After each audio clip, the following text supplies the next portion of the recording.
ગુજરાત માલધારી સેના, માલધારી ઈ હેલ્પર્સ અને માલધારી પેજ દ્વારા આજે જે ગૌચરની જમીન, ચરિયાણ અને માલધારી માટે જે આ ડિજિટલ સેમિનારનું આયોજન કરવામાં આવેલ છે, તેમાં સૌપ્રથમ તો આયોજકોએ જે મને વિષય આપ્યો અને આ વિષય માટે બોલાવ્યો એ બદલ ખૂબ ખૂબ આભારી છું.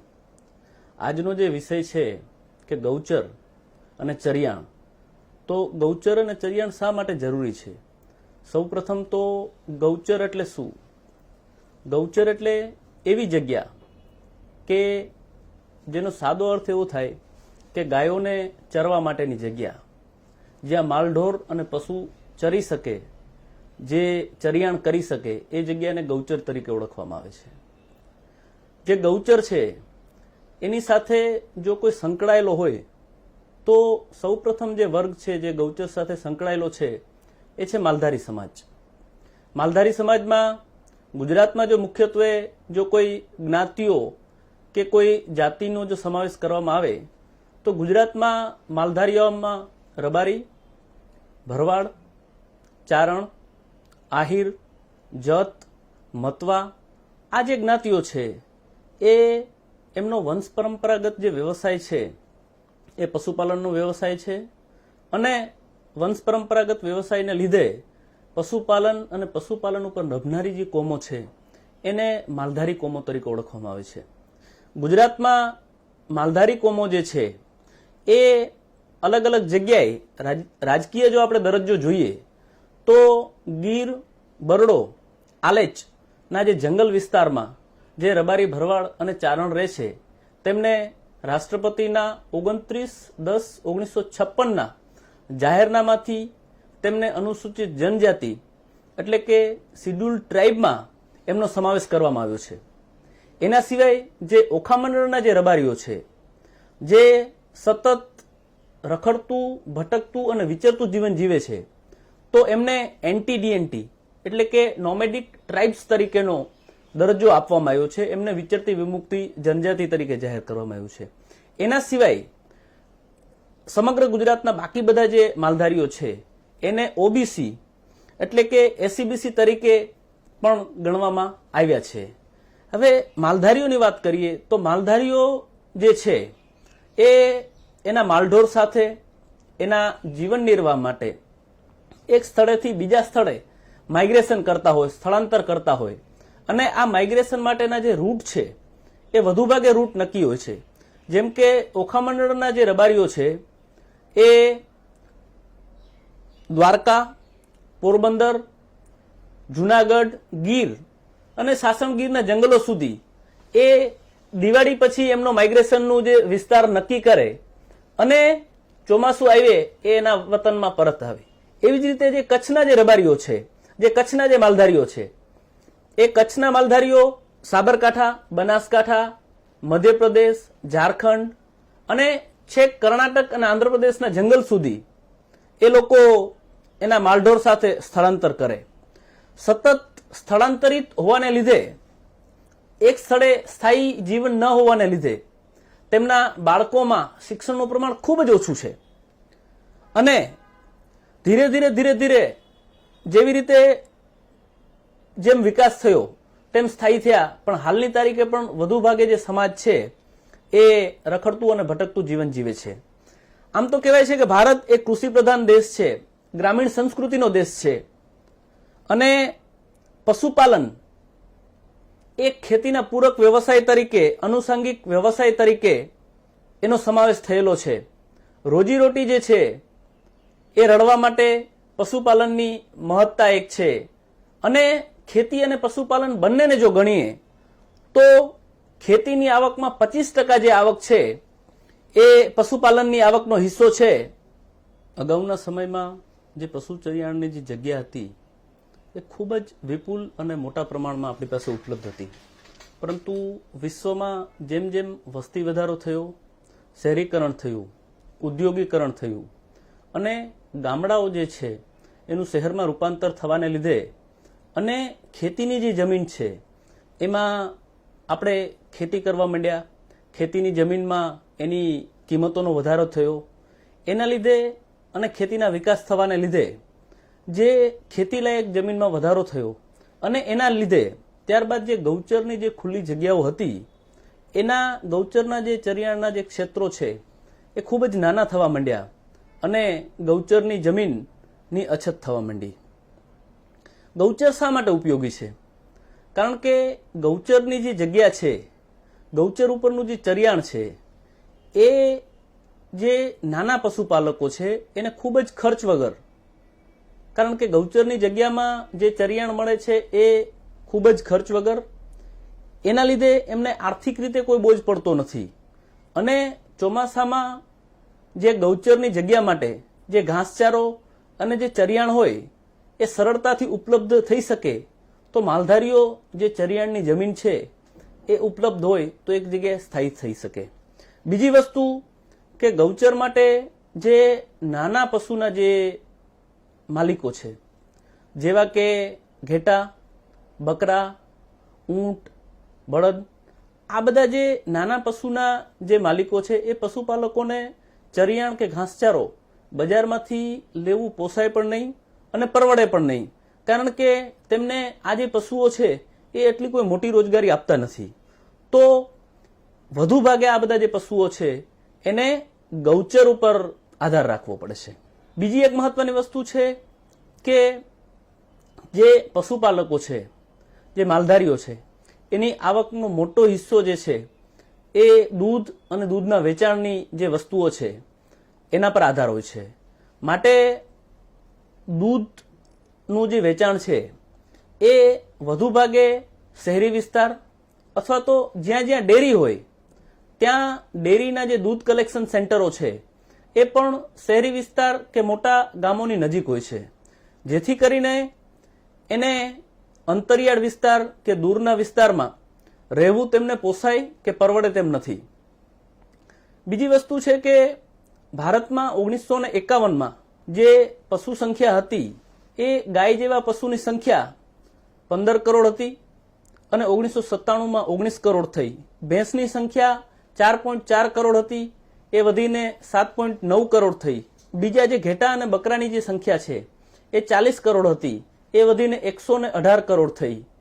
આમ તો ઘેટા, બકરા અને ગાય આ જે પશુઓની સંખ્યામાં ભારત વિશ્વમાં પ્રથમ સ્થાન ધરાવે છે, પરંતુ જે દૂધના ઉત્પાદનની જે રીતે વાત છે એ દૂધના ઉત્પાદનની ક્ષમતામાં આપણે સંતોષકારક બીજા દેશોની પરિસ્થિતિમાં નથી. આપણી પાસે વિશાળ પશુધન છે, પણ એ પશુધનના પ્રમાણમાં જે દૂધનું પ્રમાણ હોવું જોઈએ એ દૂધનું પ્રમાણ સંતોષકારક નથી. આપણી પાસે મહામૂલું પશુધન છે, પણ એના સંવર્ધન અને જાળવણી માટે જે સારી કક્ષાના જે ગૌચરો હોય, જે ઘાસચારા માટેના મેદાનો હોય, જે ચરિયાણના મેદાનો હોય અને ઉત્તમ પ્રકારના જે દુધાળા ઢોર હોય, એના માટે સારું પશુ ચરિયાણ આપણે આપી શકતા નથી.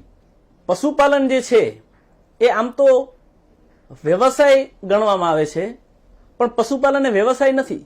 માલઢોરની સાથે માલધારીઓ, પશુપાલકો એની રોજીરોટીનું તો સાધન છે જ, પણ કુટુંબના તમામ સભ્યો સવારથી લઈ અને મોડી સાંજ સુધી એની સાથે જોડાયેલા હોય છે. પશુને એક માલઢોર તરીકે નહીં, પણ એક કુટુંબના સભ્ય તરીકે ભાવનાત્મક અને લાગણીથી જોડાયેલા હોય છે. જેવી રીતે માલઢોરની સાફસૂફી, ખોરાક, નિરણ, ખાણદાણ, પાણી, દોહન, ચરિયાણ અને દૂધનું વેચાણ, એમાં સમગ્ર પરિવાર સવારથી સાંજ સુધી જોડાયેલો હોય છે. પશુને રાખવા માટે એ વાડા હોય, પશુ માટે છાપરા હોય, પશુ માટે એક ઢાળિયા હોય, અને એ ન હોય તો તડકો કે ટાઢ કે ચોમાસાની સિઝનમાં પોતાના ઘરની ઓસરીમાં કે પોતાના ઘરના રૂમમાં એક પશુને એક જેમ બાળકની જેમ જતન કરે એવી રીતે માલધારીઓ પશુનું જતન કરે છે અને એની સાથે લાગણીથી ખૂબ જ જોડાયેલા હોય છે. ઘણી વખત તો તમે કોઈ પશુને એને નામથી પણ બોલાવે તો જેવી રીતે એક દીકરો અને દીકરીને જેમ એ લોકો જતન કરે તેવી રીતે માલધારીઓ પશુ સાથે લાગણીથી જોડાયેલા હોય છે અને સમગ્ર પરિવાર આ પશુને પણ એક પરિવાર તરીકે ગણે છે. જો જીવન ધોરણ માટે પૂરતા પ્રમાણમાં ગૌચર ઉપલબ્ધ થાય તો માલધારીઓનું જીવન સુખાકારી અને માલધારી સમાજ જે છે એનો આર્થિક વિકાસ અને એમાં ઉત્થાન થવામાં ખૂબ જ મહત્વની થઈ શકે છે. ગૌચર અને ઘાસચારાની દ્રષ્ટિએ ભારતમાં પશુધન તો ઘણું સારું છે, પણ પશુધનની જે વસ્તી છે એનું 2% ભૌગોલિક વિસ્તાર આપણી પાસે ઉપલબ્ધ છે.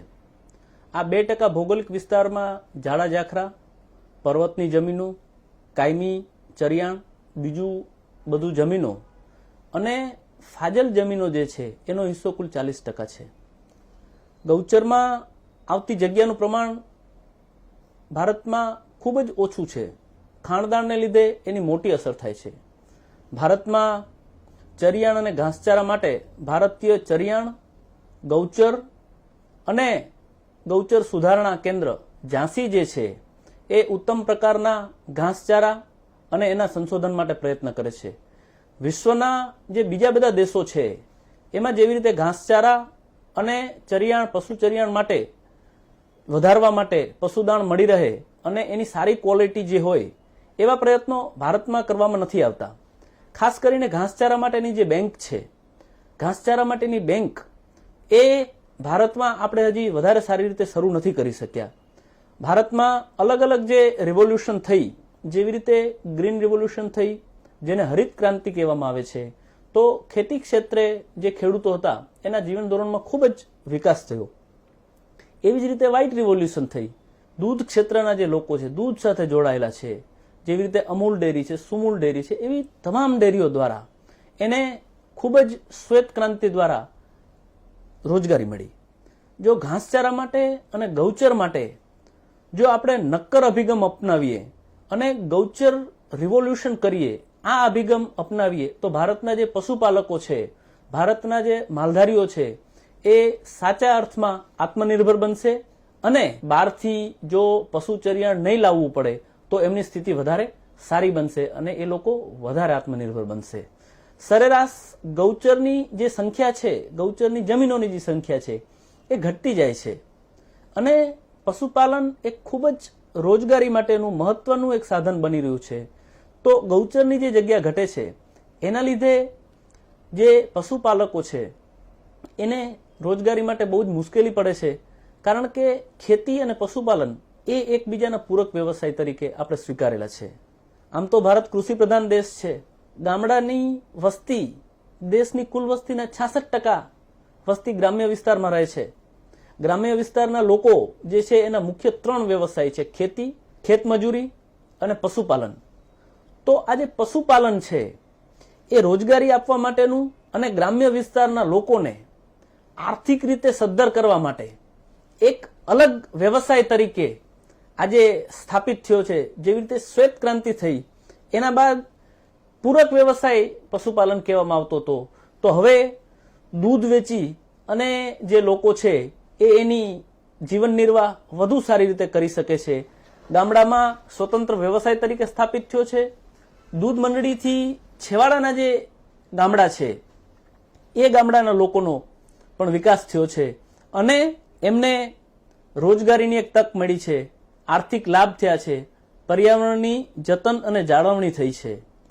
જૂના જમાનામાં રાજા રજવાડાઓ જે હતા અથવા તો જે મોટા જમીનદારો હતા એ લોકો દાન પુણ્ય નિમિત્તે એની જે જમીન છે એનો અમુક ભાગ ગૌચર માટે જાહેર કરતા અને એ જાહેર કર્યા પછી એ જમીનને કાયમી ધોરણે પશુ ચરિયાણ ગાયોના ગૌચર માટે રાખતા અને આ રાખવાથી પુણ્ય મળે એવી ધારણા હોવાથી જૂના જમાનામાં તમામ લોકો દાન માટે ગૌચરની જમીનો આપતા.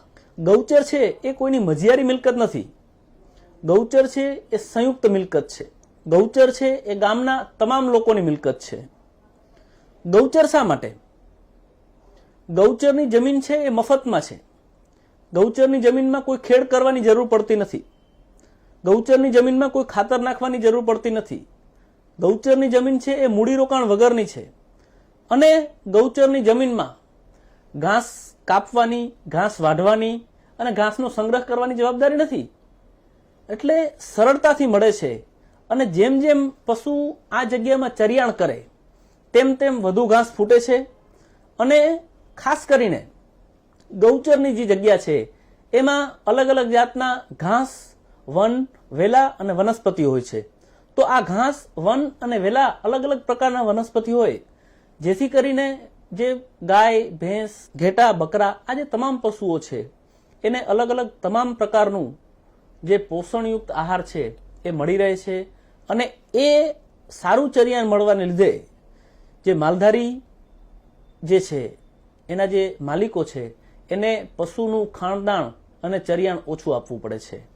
બીજી વસ્તુ એ છે કે ઘાસચારા અલગ અલગ પ્રકારના ખાવાને લીધે એની જે દૂધની જે ગુણવત્તા છે એ પણ ખૂબ જ સારી અને પૌષ્ટિક હોય છે, જેથી કરીને પશુનું જતન અને દૂધની ગુણવત્તા ખૂબ જ સારી ગૌચરમાં મળે છે.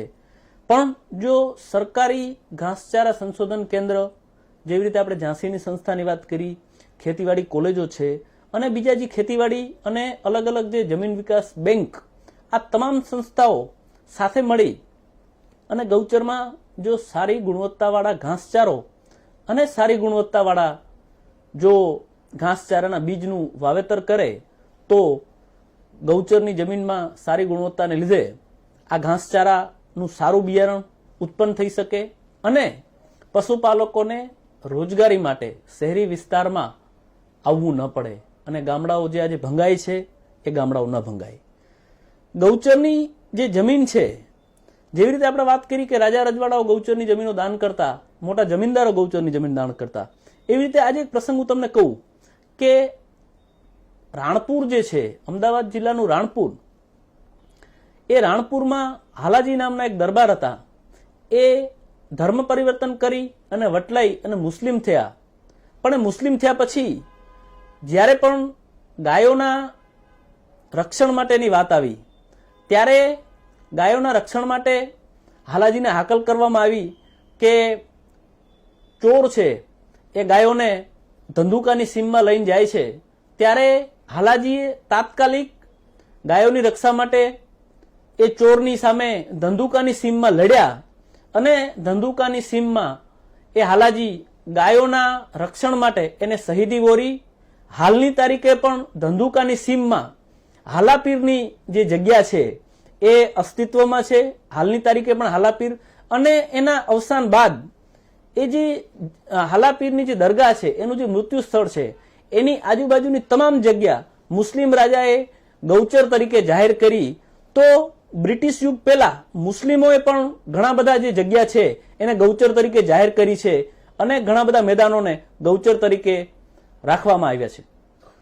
આમ તો ગૌચર માટે જે છે એ અલગ અલગ કાયદાઓમાં જોગવાઈ છે, પણ મહત્વનો જે ગૌચર માટેનો જે કાયદો છે એ ગુજરાત જમીન મહેસૂલ અધિનિયમ, જેને અગાઉ આપણે મુંબઈ જમીન મહેસૂલ અધિનિયમ તરીકે ઓળખતા હતા, એવી જ રીતે ગુજરાત પંચાયત એક્ટ 1993 અને મુંબઈ જમીન મહેસૂલ અધિનિયમના રૂલ્સ અને ગુજરાત પંચાયત અધિનિયમના રૂલ્સ. સૌથી પહેલા જે મહત્વની જે સેક્શન છે એ section 38 Bombay land revenue code એટલે કે મુંબઈ જમીન મહેસૂલ અધિનિયમની છે. એમાં એવી જોગવાઈ કરવામાં આવી છે કે ખાસ હેતુ માટે કલેક્ટરને યોગ્ય લાગે તો ગામના ઢોર ચરાવવા માટે અને મફત ચરાવવા માટે અનામત રાખેલા જંગલ અથવા તો બીજા જે કોઈ વિસ્તાર છે એને ગૌચર તરીકે જાહેર કરી શકશે. તો કલમ 38 જે છે એ કલમ 38 કલેક્ટરને પાવર આપેલા છે. એ મુજબ ખાસ ગામના ઢોર ચરાવવા માટે અને ગૌચર તરીકેની મફત ચરાવવા માટેનું પ્રોવિઝન છે. એવી જ રીતે 38 પછી જે કલમ 39 છે એ કલમ 39 ગૌચરની જમીનના નિયમન માટે છે. એમાં એવી જોગવાઈ કરવામાં આવી છે કે મફત ગૌચરની જમીનમાં ઢોર ચરાવવાનો હક જે ગામ અથવા જે ગામમાં આવી જમીનો આવેલ હોય અને જે ગામ અથવા જે ગામને સોંપવામાં આવી હોય તે ગામ અથવા તે ગામના ઢોરોને માત્ર લાગુ પડશે. અને રાજ્ય સરકાર કલેક્ટરની મંજૂરી લઈ અને સામાન્ય રીતે કોઈ પણ વિશેષ પ્રસંગે વખતો વખત નક્કી કરે તે નિયમોથી તે હકોનું નિયમન કરે. ઢોર ચરાવવાના સંબંધી કંઈ પણ તકરાર થાય તો કલેક્ટરનો નિર્ણય આખરી રહેશે. તો કલમ 38 અને કલમ 39 જે આ બોમ્બે લેન્ડ રેવન્યુ કોડની છે એ મુજબ ગૌચરની જગ્યા અને ગૌચરના નિયમન માટેનું જે પ્રોવિઝન છે એ કલેક્ટરને સોંપવામાં આવ્યું છે. એવી જ રીતે મુંબઈ જમીન મહેસૂલના નિયમો જે છે એ નિયમોમાં નિયમ 65 નિયમ 73 આમ તો બહુ ડિટેલથી ચર્ચા કરીએ તો ઘણા બધા કાયદાઓ જે ગૌચરને લગતા છે, પણ જે મહત્વના જે છે કાયદાઓ એ રૂલ 65, રૂલ 64 અને રૂલ 73. રૂલ 73 જે મુંબઈ જમીન મહેસૂલ અધિનિયમ છે એમાં એવી જોગવાઈ કરવામાં આવી છે કે ઢોરને ઊભા રહેવાની અને ધોબી અને બીજા ઘાટ માટેની જે વ્યવસ્થા છે. તો રૂલ 73 જે છે જે મુંબઈ જમીન મહેસૂલ અધિનિયમ એમાં એવી જોગવાઈ કરવામાં આવી છે કે ગૌચર અને ઢોરને ચરવા માટેની જગ્યા, મૃતદેહોને દાટવા માટેની, બાળવા માટેની જગ્યા, ગામની નજીક ગામના ઢોરોને ઊભું રહેવા માટેની જગ્યા, ગામના ધોબી, કુંભાર અનુક્રમે બીજી જમીન માન્ય કરેલ અને લોકોની જરૂરિયાત મુજબ અને જરૂરિયાત અનુસાર ગામ લોકોને વ્યાજબી જરૂર હોય તે અનુસાર કલેક્ટર મફત કાઢી શકે અને આવી રીતે આપેલી જમીન જરૂરી કારણને લીધે કોઈ પણ વખત તે પાછી લઈ શકશે અને આ મુજબ હુકમો લેખિત હોવા જોઈએ અને નોંધાયેલા હોવા જોઈએ. તો 73ની જે સેક્શન છે, રૂલ 73 છે, એ પ્રમાણે ગૌચરની જે જગ્યા છે એને નિયમન કરવા માટે અથવા તો ગામ લોકોની જે જરૂરિયાતો છે, ગૌચર છે, મૃતદેહો માટેની જગ્યા છે, એના માટે ખાસ પ્રાવધાન કરવામાં આવેલ છે.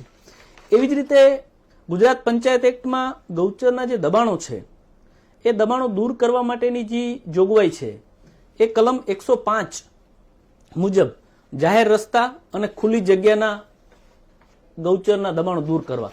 એમાં 105(2) જે છે, 105(2) એ ખૂબ જ મહત્વની છે, જેમાં ગૌચરના દબાણો દૂર કરવા માટેની સમગ્ર જે કાર્ય પદ્ધતિ છે 105 જે કલમ છે એમાં આપેલી છે અને 105(2) જે છે એ હું અત્યારે આપની સામે વાંચું છું. તો 105(2) મુજબ એવું છે કે પંચાયતમાં કોઈ નડતર અથવા દબાણ કરી શકશે અને ખાનગી મિલકત ન હોય તેવી ગૌચરની જમીન બીજી કોઈ જમીન ઉપર અનધિકૃત રીતે ઉગાડેલ કોઈ પણ પાક દૂર કરી શકશે અને ખાનગી માલિકીની ન હોય તેવી કોઈ પણ ખુલ્લી જગ્યા પછી એવી જગ્યા પંચાયતને અધિકાર પ્રાપ્ત હોય કે ન હોય તો એવી કોઈ પણ પ્રકારની અનધિકૃત નડતર દબાણ દૂર કરી શકશે.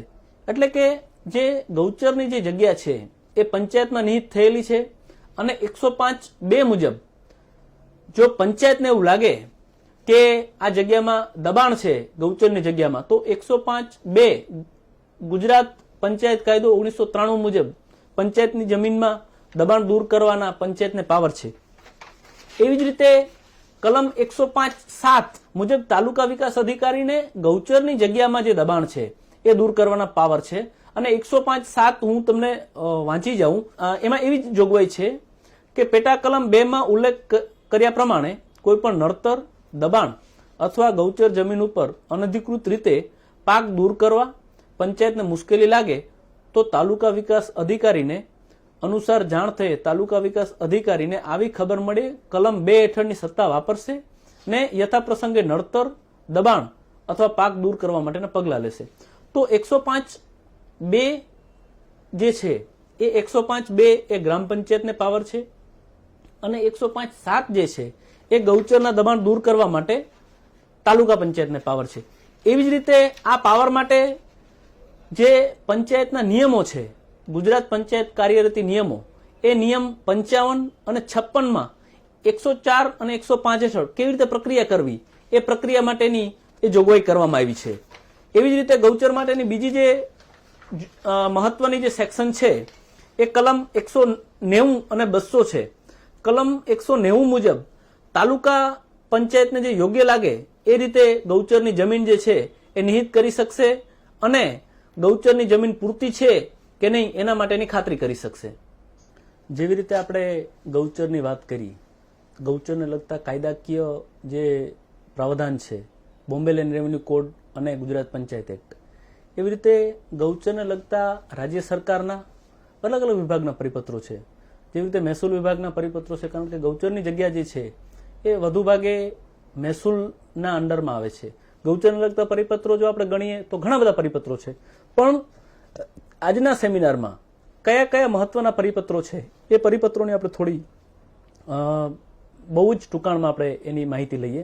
તો સૌથી પહેલા જે મહેસૂલ ખાતાનો 14 નવેમ્બર 1950નો જે પરિપત્ર છે એ પરિપત્ર મુજબ ગૌચર વિસ્તાર જ્યારે નક્કી કરવામાં આવે અથવા તો ગૌચર વિસ્તાર જ્યારે મુકરાર કરવામાં આવે ત્યારે કયા પશુ કે કયા ઢોર ધ્યાનમાં લેવા, તો ગૌચરનો જે આપણે વિસ્તાર જ્યારે નક્કી કરવામાં આવે એ ટાઈમે 14 નવેમ્બર 1950ના પરિપત્ર મુજબ ગાય, ભેંસ,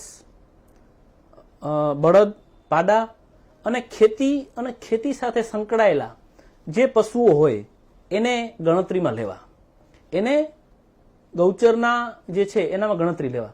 પણ ધારો કે 3 વર્ષથી નાના પાડરડા, વાછરડા અને બિનઉપયોગી અને નકામા ઢોર અથવા તો બળદગાડામાં જે ચાલતા હોય બળદો, ઘોડાગાડીમાં જે ચાલતા હોય ઘોડા અને બીજા કોમર્શિયલ અને ખાસ કરીને જે ઘેટા બકરા જે છે એને ગૌચરની જમીનમાં જે પશુની જે ગણતરી છે એમાં એને ધ્યાનમાં લેવામાં નથી આવતા. તો આ પરિપત્ર બાબતે હું તમને કહી દઉં કે વધુ ભાગે જે માલધારીઓ છે તે ઘેટા બકરા રાખે છે એને ખૂબ જ આ પરિપત્ર તકલીફદાયક છે. કારણ કે ઘેટા બકરાનું પશુની જે ગણતરી છે, ગૌચરના એરિયામાં જે પશુની ગણતરી છે એમાં નાના પશુ હોવાને લીધે એનો સમાવેશ નથી થતો. તો આ બાબતે પણ આપણે આગામી દિવસોમાં સરકારમાં રજૂઆત કરવી પડશે કે નાના જે પશુ છે, ઘેટા છે, બકરા છે, એના જે માલધારીઓ છે એને ન્યાય મળે એના માટે થઈ અને એને પણ ગણતરી રાખવી. બીજો જે પરિપત્ર છે મહેસૂલ વિભાગનો એ છે 29 મે 1954. 29 મે 1954નો જે પરિપત્ર છે એ આમ તો કોઈ નવી વાત નથી કહેતો, પણ એ પરિપત્રમાં કેટલા ઢોર દીઠ કેટલી ગૌચરની જગ્યા હોવી જોઈએ એની સ્પષ્ટ જોગવાઈ કરવામાં આવી છે. આમ તો બોમ્બે ફોરેસ્ટ મેન્યુઅલ અને મુંબઈ સરકારના સમયથી કેટલી ગૌચર હોવી જોઈએ એ જોગવાઈ છે. સામાન્ય રીતે જોગવાઈ એવી છે કે 100 ઢોર દીઠ 40 એકર ગૌચર એટલે કે 16 હેક્ટર જમીન રાખવી. 100 ઢોર દીઠ 40 એકર 16 હેક્ટર જમીન એ બિન જંગલ વિસ્તાર માટે. જંગલ વિસ્તાર જ્યાં હોય ત્યાં 100 ઢોર દીઠ 20 એકર એટલે કે 8 હેક્ટર જમીન રાખવી. તો આવા બે ભાગ છે કે જંગલ વિસ્તાર છે ત્યાં 20 એકર અને બિન જંગલ વિસ્તાર છે ત્યાં 100 ઢોર દીઠ 40 એકર. કારણ કે જંગલ વિસ્તાર જે છે ત્યાં નાના એરિયામાં પણ વધુ સારો ઘાસચારો મળી રહે, જ્યારે જંગલ વિસ્તાર સિવાયના જે છે એમાં 100 ઢોર દીઠ 40 એકર જે રાખવામાં આવી છે. પછી આ જ પરિપત્રમાં 29 મે 1954ના પરિપત્રમાં બીજી એક જોગવાઈ કરવામાં આવી છે કે જે ગૌચર છે, જે ગૌચરની જગ્યા છે એ નોંધાયેલી હોવી જોઈએ. એના સિવાય ગૌચરની જગ્યાની આજુબાજુ કેટલો જંગલ વિસ્તાર છે એ પણ નક્કી કરેલું હોવું જોઈએ. અને ગામમાં પૂરતા પ્રમાણમાં ગૌચર છે કે નહીં, ગૌચર માટે પૂરતા પ્રમાણમાં જો જમીન ઉપલબ્ધ ન હોય અથવા તો જમીનની જો ઘટ હોય તો તાત્કાલિક કલેક્ટરે ગૌચરની જે જગ્યા છે એને ફાળવણી કરવી. અને ગૌચરની જે જગ્યા છે એમાં ઘાસચારાની ફાળવણી થાય અને સારી ગુણવત્તાવાળો ઘાસચારો ઉગે એના માટે થઈને ખેતીવાડી અધિકારી અને ગ્રામ સેવકે એનું ધ્યાન દોરવું. તો 1954નો જે પરિપત્ર છે એમાં ખાસ મહત્વની જે બાબતો છે 100 ઢોર દીઠ 40 એકર બિન જંગલ વિસ્તાર અને જે જંગલ વિસ્તાર છે એમાં 100 ઢોર દીઠ 20 એકર એવું જે પશુનું જે ફાળવણી કરવામાં આવી છે એ પ્રમાણે ગૌચરની જમીન રાખવી પડે. 18 મે 1964નો જે પરિપત્ર છે એ ગૌચરની જમીન ભાડે પટ્ટે અથવા તો લીઝ માટે આપવા માટેનો ખૂબ જ મહત્વનો પરિપત્ર છે. તો ગૌચરની જમીન વેચાણ અથવા તો ભાડે પટ્ટે જ્યારે કરવામાં આવે ત્યારે શું શું વસ્તુઓ ધ્યાનમાં રાખવી? તો સૌથી પહેલે તો જે ભાડે પટ્ટે અથવા તો જમીન વેચાણ આપવામાં આવે છે એ જાહેર હેતુ માટે છે. સૌથી પ્રથમ મુદ્દો જે ગૌચરની જમીનનો છે કે જાહેર હેતુ માટે છે કે નહીં. બીજી વસ્તુ છે કે જે ફાળવણી કરવામાં આવે છે તેની સામે કોઈ સ્થાનિક લોકોની ફરિયાદ છે. જો સ્થાનિક લોકોની ફરિયાદ હોય તો એ ફરિયાદનું સત્ય અને તથ્ય તપાસી અને પછી જ આ વસ્તુમાં અથવા તો ગૌચરની જમીન વેચાણ માટે આગળ વધવું. ત્રીજી વસ્તુ છે કે ગૌચરની જે જગ્યા છે એ જે ફાળવવામાં આવે છે, જે હેતુ માટે ફાળવવામાં આવે છે એ હેતુ શુદ્ધ બુદ્ધિપૂર્વકનું અને જેન્યુન છે. જે જમીન આપવામાં આવે છે એ ખરેખર જરૂરિયાત છે. ચોથી વસ્તુ છે કે જે જગ્યા આપવામાં આવે છે એ જગ્યામાં સરકારનું કોઈ જાહેર હિત સમાયેલું છે. જો જાહેર હિત સમાયેલું હોય તો પ્રાધાન્ય આપવું અને જાહેર હિત ન સમાયેલું હોય તો આવી જે ફાળવણી છે એને બહુ જ ધીમી રીતે કરવી. પાંચમી જે વસ્તુ છે કે જે ગૌચરની જે જગ્યા છે એ જે આપવામાં આવે છે એ બજાર ભાવથી આપવામાં આવે છે, જંત્રીના દરથી આપવામાં આવે છે કે રાહત દરે આપવામાં આવે છે. તો આ જે 5 મહત્વના જે છે એ 18 મે 1964 જે પરિપત્ર છે મહેસૂલ વિભાગનો, એમાં આની જોગવાઈ કરવામાં આવી છે. એના સિવાય બીજો એક મહત્વનો પરિપત્ર છે જે છે ગુજરાત સરકારના મહેસૂલ વિભાગનો 5 ઓક્ટોબર 1970 જે પરિપત્ર છે. આ 5 ઓક્ટોબર 1970 જે પરિપત્ર છે એમાં ચારણ જમીનની વ્યાખ્યા એટલે કે ગૌચર જમીનની વ્યાખ્યા નક્કી કરવામાં આવી છે કે ચારણ જમીનો એટલે શું? એટલે ગામતળની બહાર જે જમીનો હોય, ગામતળની બહાર જે જમીનો હોય અને જે જમીનો પશુના ચરિયાણ માટે રાખવામાં આવી હોય તો એ જમીનોને ગૌચર જમીન કહેવામાં આવે. કોઈ પણ ગામના લોકો તેના પશુ ઢોર અને માલઢોરને એ ગૌચર જમીનમાં ચરાવી શકશે, પણ જો પંચાયતને એવું લાગે તો પંચાયત એના પર ચરિયાણ ફી પણ લઈ શકે અને જિલ્લા કલેક્ટર અને જિલ્લા ખેતીવાડી અધિકારીને સંતોષ થાય એ રીતે આ જે ચરિયાણ જમીનો છે એને વધુ સારી રીતે રાખવાની રહેશે. ગ્રામ વનીકરણ માટેનો જે મહેસૂલ વિભાગનો જે પરિપત્ર છે એ ખૂબ જ મહત્વનો પરિપત્ર છે. 18 ડિસેમ્બર 1981 જે ગુજરાત સરકારના મહેસૂલ વિભાગનો જે પરિપત્ર છે એમાં ગૌચરની જે એક નીતિ જે છે એ નીતિ માટે સરકારે જાહેર કર્યું કે અત્યારનું જે ગૌચરનું જે ધોરણ છે એ અમલમાં છે એને ચાલુ રાખવું. ગૌચરની જમીન જ્યાં વધુ પ્રમાણમાં હોય ત્યારે જ એને ખેડવા માટે આપવી. ગૌચરની જમીન જો પૂરતા પ્રમાણમાં અથવા તો ઓછી હોય તો કોઈ પણ સંજોગોમાં આ ગૌચરની જે જમીન છે એ બીજા હેતુ માટે આપવી નહીં. અને ગૌચરની જમીનમાંથી 2 હેક્ટર જગ્યા ગ્રામ વનીકરણ માટે આપવી. અને ગૌચરની જે જગ્યા છે એમાં સારી જાતનું ઘાસ ઉગાડવા માટે મુંબઈ જમીન મહેસૂલ અધિનિયમની કલમ 61 છે એ મુજબ કરી શકાય. તો 1981 જે પરિપત્ર છે એ પરિપત્રમાં પ્રથમ વખત રાજ્ય સરકાર દ્વારા ગૌચરની જમીનમાંથી 2 હેક્ટર જમીન ગ્રામ વનીકરણ આપવા માટેની જોગવાઈ કરવામાં આવી. એના પછીનો જે મહત્વનો પરિપત્ર છે એ 21 જૂન 1983 નો જે પરિપત્ર છે. 21 જૂન 1983 પરિપત્ર મુજબ ગૌચરની જે જગ્યા છે એ ઘાસચારા માટે અથવા તો ઘાસચારાના વાવેતર માટે ભાડાપટ્ટે આપવાની જોગવાઈ કરવામાં આવી છે. 1983 જે મહેસૂલ વિભાગનો આ પરિપત્ર છે એ પરિપત્રમાં ગૌચરની જે જગ્યા છે એ ગૌચરની જગ્યામાં ઘાસચારો ઉગાડવા માટે એને ભાડેપટ્ટે આપવા માટેની જોગવાઈ કરવામાં આવી છે. એની પાછળનો મુખ્ય જે ઉદ્દેશ હતો કે ગૌચરની જે જગ્યા છે એમાં મોટા પાયે દબાણ થાય છે અને વરસાદ પડ્યા બાદ તાત્કાલિક જે માલધારીઓ છે એ એનું ઢોર લઈ અને ગૌચરમાં આવી જાય છે, જેથી કરીને ઘાસ જે ઉગવાની પ્રક્રિયા છે એ સારી રીતે થતી નથી અને ઘાસચારાનું જે પ્રમાણ છે એ બહુ જૂજ થઈ જાય છે અને જે સારી ગુણવત્તાવાળું જે ઘાસચારો ન મળે એના માટે થઈ અને ગૌચર જે છે એને રક્ષિત કરી અને ગૌચરને સારા પ્રકારના ઘાસચારા ઉગાડવા માટે ગામના લોકોને સારું પશુ ઘાસ મળી શકે, સારું ચરિયાણ મળી શકે અને એના માટે થઈ અને સરકાર દ્વારા ગૌચરની જમીનમાં ઘાસચારો ઉગાડવા માટેની જોગવાઈ કરવામાં આવી. એમાં 1 વર્ષના પટ્ટે સરકારે જમીન આપી શકે અને જે 2 વર્ષના 2 પટ્ટે અને આ જે જગ્યા જે સરકાર આપે છે એ ફક્ત ઘાસચારાના જ ઉપયોગ માટે લેવાની, ઘાસચારા સિવાયના અન્ય કોઈ ઉપયોગ માટે આ જમીનનો ઉપયોગ ન કરવો.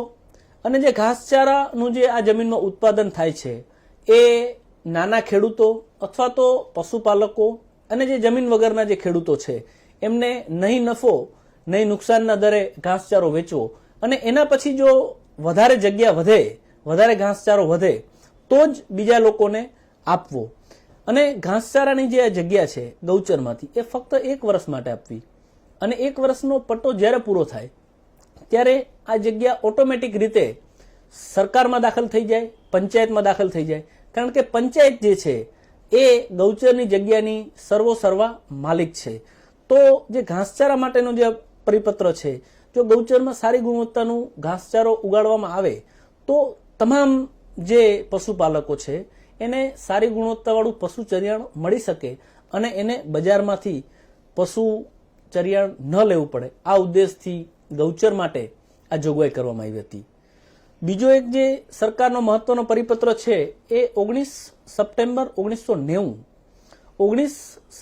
1990 જે મહેસૂલ વિભાગનો પરિપત્ર છે એ પરિપત્રમાં એવી જોગવાઈ કરવામાં આવી છે કે મોટા જે શહેરો છે જામનગર, ભાવનગર, રાજકોટ, અમદાવાદ, વડોદરા અને સુરત, આ જે મોટા શહેરો છે એ મોટા શહેરોના 10 કિલોમીટરની ત્રિજ્યામાં જે ગૌચરની જગ્યા છે એ જગ્યા બીજા કોઈને આપવી નહીં.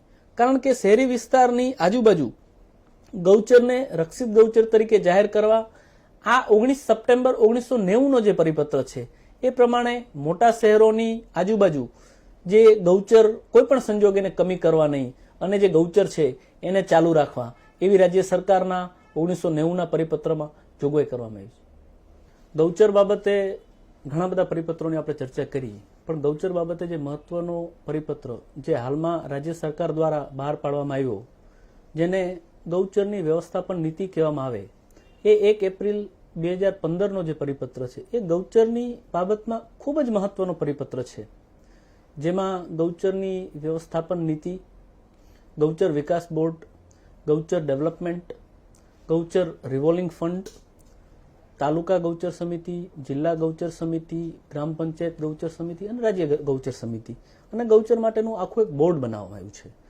તો સુપ્રીમ કોર્ટ, નામદાર સુપ્રીમ કોર્ટનું જે જજમેન્ટ છે Jagpal Singh versus state of Punjab, એ જજમેન્ટ પછી નામદાર સુપ્રીમ કોર્ટે તમામ રાજ્ય અને કેન્દ્ર શાસિત પ્રદેશોને ગૌચર માટે વધારે સારી રીતે અને ગૌચરની જમીનની વ્યવસ્થા અને જાળવણી માટે જોગવાઈ કરવામાં આવી. એ મુજબ આ પરિપત્ર ખૂબ જ મહત્વનો છે. તો 1 એપ્રિલ 2015ના પરિપત્રમાં સૌપ્રથમ કલમ 38 હેઠળ ગૌચર જમીન નક્કી કરવી એની સત્તા કલેક્ટરને આપવામાં આવી છે. કલમ 39 મુજબ ગૌચરની જમીનની નિયમન અને એને કેવી રીતે રાખવી એની જોગવાઈ કરવામાં આવી છે.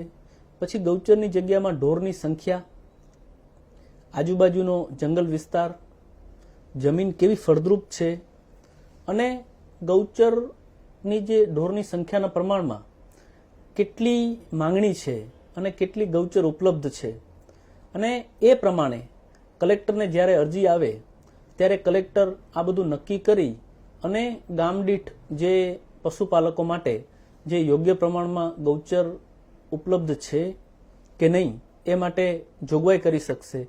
અને ગૌચર કલેક્ટર નિયમ કર્યા બાદ આ જે જમીન છે એનો વહીવટ માટે જે તે પંચાયત છે એને મૂકશે.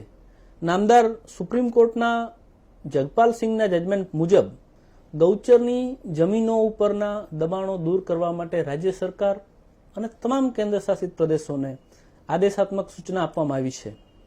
હવે જે 2015નો જે ગૌચર નીતિનો પરિપત્ર છે એમાં ગૌચર વિકાસ માટેની જોગવાઈ કરવામાં આવી છે. તો ગૌચર વિકાસ માટે ગૌચર ડેવલપમેન્ટ મિશન બનાવવામાં આવ્યું અને ગૌચર ડેવલપમેન્ટ મિશન હેઠળ 5 વર્ષ માટે આ જે ગૌચર જમીનો છે એનો વિકાસ કરવો, ગૌ સેવા અને ગૌચર બોર્ડની રચના કરવી, ગૌચરના વેચાણથી જે જમીનોના જે ગૌચરના વેચાણથી જે આવક થાય એને ગૌચર વિકાસ રિવોલ્વિંગ ફંડ તરીકે એ આખું એક અલગ ફંડ બનાવવું અને આ જે રકમ છે આ રકમનો ઉપયોગ ફક્ત ને ફક્ત ગૌચરના વિકાસ માટે કરવામાં આવે. એ વિકાસ માટે ગ્રામ ગૌચર વિકાસ સમિતિ, તાલુકા ગૌચર વિકાસ સમિતિ અને તાલુકા ગૌચર વિકાસ સમિતિને 50 લાખ રૂપિયા સુધીના પાવર આપવામાં આવેલા છે. જિલ્લા ગૌચર વિકાસ સમિતિને 1 કરોડ રૂપિયા સુધીની ખર્ચની જોગવાઈ કરવામાં આવી છે. અને આ બધી જે સમિતિઓ છે એને ગૌચરને વધારે સારી રીતે અને વધારે સારું બનાવે એના માટેની જોગવાઈ કરવામાં આવી છે.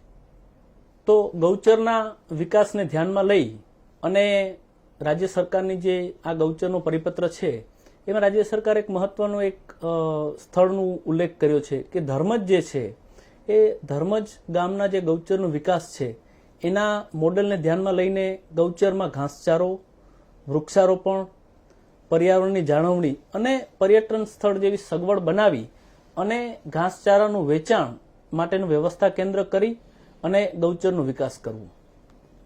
ગૌચરની જે જમીનો છે એ આપણી પાસે ફક્ત ખુલ્લા મેદાનો છે. તો રાજ્ય સરકારે આ પરિપત્ર દ્વારા ગૌચરનો વિકાસ કરવો અને માલધારીઓને વધુ સારી રીતે પશુ ચરિયાણ મળે એના માટે પણ જોગવાઈ કરવામાં આવી છે. તો ગૌચરની જે જમીન છે એને વાયર ફેન્સિંગ કરવું, એને સિંચાઈની સગવડ આપવી, એમાં ઇલેક્ટ્રિસિટીનું કનેક્શન આપવું, એને પાણીની સગવડ આપવી, એમાં ટ્યુબવેલ રાખવા, એમાં સિંગલ ફેસ ઇલેક્ટ્રિસિટી કનેક્શન આપવું, ઢોરને પાણી પીવા માટેના અવાડા બનાવવા, ગૌચરની જમીનમાં ગાંડા બાવળ અને બીજા જે જાડા જાખરા છે એને દૂર કરવા અને આ બધું નિકાલ કરી અને ગૌચરની જે જગ્યા છે એને ઉત્તમ અને સારા પ્રકારના ઘાસચારાનું વાવેતર થાય, એનું વેચાણ થાય, એનું સંગ્રહ થાય અને ગૌચર જે છે એ એના માટેની જગ્યા પશુઓ માટે વધુ સારી રીતે બની શકે. એવી જ રીતે ગૌચરની જે જગ્યા છે એમાં ઘાસચારો ઉગાડવા માટે પશુપાલકોને મંજૂરી આપવા માટેની પણ આમાં જોગવાઈ કરવામાં આવી છે. જેવી રીતે ગૌચર માટેની અલગ અલગ સમિતિઓ છે તો એમાં સૌપ્રથમ જે ગૌચર ગ્રામ વિકાસ સમિતિ એ 5 સભ્યોની સમિતિ હોય છે, જેમાં ગામના સરપંચ જે છે એ આ સમિતિના અધ્યક્ષ હોય છે, તલાટી જે છે એ સભ્ય સચિવ હોય છે અને બીજા લોકો જેવી રીતે ગામના પશુપાલકો અથવા તો ગામના ખેડૂતો છે એના 2 સભ્યો લેવાના હોય છે અને આ લોકોએ ગૌચરના વિકાસ અને સૂચન માટે ગામમાં સમિતિને ભલામણ કરવાની હોય છે. તો આ ગૌચર વિકાસ માટેની જે સમિતિ છે એ ખૂબ જ મહત્વનું પરિબળ છે. પછી આ જ પરિપત્રમાં ગૌચરની જમીનની જાળવણી, એના હદ નિશાન અને એને કેવી રીતે વધારે સારી રીતે રાખવી, એમાં દબાણ ન થાય અને ગૌચરની જમીન ગૌચર હેતુ માટે થાય એની પણ જોગવાઈ કરવામાં આવી છે. તો જિલ્લા વહીવટી તંત્ર જે છે એના દ્વારા ગૌચરની જમીન ઉપરના જે દબાણ છે એના માટે દબાણ દૂર કરવા માટેની આખી ઝુંબેશ ચલાવવી અને એ ઝુંબેશના ભાગરૂપે જ્યાં જ્યાં ગૌચર પરના દબાણ છે એ દબાણ દૂર કરવા અને ફરીથી નવા દબાણ ન થાય એના માટે થઈ અને તકેદારી રાખવી. ગૌચરની જમીન જે છે એના ખૂંટ, માપ અને એરિયા નિશ્ચિત કરી અને એને ફરજિયાતપણે ખૂંટ માપ લગાડવા, જેથી કરીને ગામના તમામ લોકોને ખબર પડે કે આ જે ખૂંટ અથવા તો આ જે બાઉન્ડ્રી માર્ક જે કરેલ છે એ ગૌચરની જગ્યા માટેના છે. પછી ગૌચરના જે દબાણો છે એ કોઈ પણ સ્તરે કોઈ પણ કારણસર નિયમિત ન કરવા. આ 2015ના પરિપત્રમાં ગૌચરના દબાણો નિયમિત કરવા માટે સરકારે બહુ જ કડક પગલાં લીધા છે, કારણ કે ગૌચરની જે જગ્યા છે એના દબાણો નિયમિત ન કરવા. બીજું કે ગૌચરની જે માપણી છે એ માપણી કરી, ગૌચરની જમીનની DILR થી માપણી કરી અને તમામ જે માહિતી છે એ ગ્રામ પંચાયત પાસે ઉપલબ્ધ રાખવી. ગૌચરની જમીનો જે છે એને સેટેલાઇટ ઇમેજિંગ કરી, સેટેલાઇટ ઇમેજિંગથી એનું સ્કેનિંગ કરી માપણી કરાવી અને એ ઇમેજ અલગ તારવી અને દર વર્ષે એને GPS બાઉન્ડ્રીથી એને મેપિંગ કરવું અને ગૌચરમાં દબાણ ન થાય તેના માટેની જોગવાઈ છે. હવે ઘણી વખત બહુ જ મહત્વનો પ્રશ્ન આવે છે કે ગૌચરની જમીન જે છે એ માપણી માટે ગ્રામ પંચાયત તૈયાર નથી થતી અથવા તો માપણી માટે કોણ પૈસા ભરે. તો આ પરિપત્રમાં જોગવાઈ કરવામાં આવી છે કે માપણી માટે સેટલમેન્ટ કમિશનર અને જમીન દફતર નિયામક જે છે, સેટલમેન્ટ કમિશનર અને જમીન દફતર નિયામકને ગૌચરની હદ દિશા માટે ગ્રામ પંચાયત મારફતે કરવાનું રહેશે અને સેટલમેન્ટ કમિશનર શ્રી જે છે એને તમામ ગૌચરની માપણી માટે નાણાકીય જોગવાઈ આપવાની પેલી કરવામાં આવી છે આ પરિપત્રમાં. એટલે માપણીનો ખર્ચ કોણ કરશે તો સેટલમેન્ટ કમિશનર શ્રી જે છે એને આપવામાં આવ્યું છે. હવે ગૌચર નીતિ છે એના અંતર્ગત જો ગૌચરની ઓછી જગ્યા હોય તો ગૌચરને ફાળવવી નહીં, પણ જો ખાસ હેતુ માટે ગૌચર જ્યારે ફાળવવામાં થાય તો એટલા વિસ્તારમાં નજીકની સરકારી જમીન અથવા તો નજીકની બીજી જે જમીન છે એ ગૌચર માટે ફાળવવી અને કલેક્ટરને હસ્તક કરી અને એને ગૌચર આપવી. શૈક્ષણિક સંસ્થા અથવા તો બીજા જાહેર હેતુ માટે જ્યારે ગૌચર આપવાની થાય તો એમાં પણ આ જ કાયદો લાગુ પડે છે કે એટલી જ સરકારી પડતર અથવા તો બીજી જે જગ્યા છે એ આપવી. જે સારી ગુણવત્તાવાળી જે જમીન છે, જે ગૌચરની જગ્યામાં સારો ઘાસચારો અને સારી જે જમીન છે એ કોઈ સંજોગે ના આપવી. જ્યારે ઉદ્યોગ ગૃહોની કોઈ વાત આવે છે કે ઉદ્યોગ ગૃહોને ગૌચર આપી શકાય કે નહીં, તો રાજ્ય સરકારે આ જે ગૌચર નીતિ છે એ પ્રમાણે ઉદ્યોગ ગૃહોને ગૌચર આપવા માટે બહુ જ કડક કાયદા કરેલા છે હવે. કારણ કે જે ગૌચરની જગ્યા છે એ ગ્રામ પંચાયતની માલિકીની છે, મજીયારી મિલકત છે, તો એને ના આપી શકાય. તેમ છતાં પણ જ્યારે કોઈ અનિવાર્ય કારણસર ઉદ્યોગોને આપવામાં આવે છે તો એ ઉદ્યોગો પાસેથી એની 40% રકમ લઈ અને એ જે રકમ છે એ ગૌચર વિકાસ રિવોલ્વિંગ ફંડમાં જમા કરવી. એના સિવાય જ્યારે ગૌચરમાંથી પાઇપલાઇન પસાર થાય અથવા તો ગૌચરમાંથી બીજો કોઈ ઉપયોગ થાય ત્યારે બજાર કિંમતના 10% રકમ લઈ અને બાકીની જે 30% રકમ છે એ ગ્રામ પંચાયતને ફાળવવી. નગરપાલિકા અને મહાનગરપાલિકાને આવશ્યક સેવાઓના હેતુ સિવાય ગૌચરની જમીનો ફાળવવી નહીં. તો આજે સરકારની જે ગૌચર નીતિ છે એમાં ખૂબ જ મહત્વના પ્રાવધાન કરવામાં આવેલા છે, જેમાં ગૌચરની માપણી, ગૌચરની જમીનો કોને આપી શકાય, ગૌચરની જમીનની કેવી રીતે જાળવણી કરવી. તો આ પરિપત્રનો જો સાચી રીતે અમલ થાય તો જે ગૌચરની જગ્યા છે એનો વિકાસ વધારે સારી રીતે થઈ શકે. ગૌચર માટેના આપણે મહેસૂલ વિભાગના પરિપત્રો જોયા, પણ ગૌચરની જે જગ્યા છે એ પંચાયતની જગ્યા છે. તો પંચાયતની જગ્યામાં ગૌચરમાં જ્યારે દબાણ થાય તો ગુજરાત પંચાયત અધિનિયમમાં જોગવાઈ છે, બોમ્બે લેન્ડ રેવન્યુ કોડમાં જોગવાઈ છે, એવી જ રીતે અલગ અલગ કાયદામાં જોગવાઈ છે. તેમ છતાં પણ ગૌચરનું જે દબાણ છે એ દૂર નથી થતું. તો રાજ્ય સરકારનો જે પંચાયત વિભાગનો જે પરિપત્ર છે, જે પરિપત્ર ખૂબ જ મહત્વનો પરિપત્ર કહેવામાં આવે એવા એક પરિપત્રનો આપણે ઉલ્લેખ કરીએ. 30 જુલાઈ 2003નો જે પરિપત્ર છે જે પંચાયત વિભાગનો, એ ખૂબ જ મહત્વનો પરિપત્ર છે. એમાં ગૌચરની જે જમીનો છે એ ગૌચરની જમીનોના દબાણ જે છે એ ગૌચરની જમીનોના દબાણ માટે રાજ્ય સરકારે બહુ જ કડક રીતે અને સઘન દબાણ દૂર થાય, ગૌચરમાં ફરી ન બને અને જે જવાબદાર અધિકારીઓ છે એની સામે પગલાં લેવાય, એના માટેની જોગવાઈ કરવામાં આવી છે. તો આ જે પરિપત્ર છે એમાં એવી જોગવાઈ કરવામાં આવી છે કે ગુજરાત ગ્રામ અને નગર પંચાયતના જે મંત્રીઓ છે એની કાર્યફરજના નિયમો 1963 છે એ નિયમના ક્લોઝ 3G અને ક્લોઝ 4G મુજબ તલાટી કમ મંત્રી જે છે, પંચાયતના જે મંત્રી છે, એની ગૌચરનું દબાણ હોય તો એને તાત્કાલિક કલેક્ટરશ્રીને જાણ કરવી અને કલેક્ટરશ્રીને જાણ કરી અને આ જે સંબંધિત મંત્રી છે એની ફરજ છે કે ગૌચર ઉપરના જે દબાણો છે એ દૂર કરવા. ત્યારબાદ જે સર્કલ ઇન્સ્પેક્ટર છે એ જ્યારે ગામની મુલાકાત લે ત્યારે જે ગૌચરને લગતા દબાણો છે એ દબાણો દૂર કરવા માટે એ દબાણો છે કે નહીં એની તપાસ કરે અને એની જે પ્રવાસ નોંધ છે એમાં એની નોંધ રાખે. પંચાયત કાયદાની કલમ 105(2) મુજબ ગ્રામ પંચાયત અને 105(7) મુજબ જે તે તાલુકા પંચાયત છે એને ગૌચરની જે જમીનના દબાણો છે એ દૂર કરવા માટે પાવર આપેલા છે. ઘણી વખત એવું બને કે પંચાયત એમ કે અમારા ક્ષેત્રમાં નથી આવતું, તાલુકા પંચાયત એમ કે અમારા ક્ષેત્રમાં નથી આવતું. આવા કિસ્સામાં કાયદામાં જ જોગવાઈ છે કે 105(2) મુજબ ગ્રામ પંચાયત અને 105(7) મુજબ જે તે તાલુકા પંચાયતને ગૌચરનું દબાણ દૂર કરવાની જોગવાઈ કરવામાં આવી છે.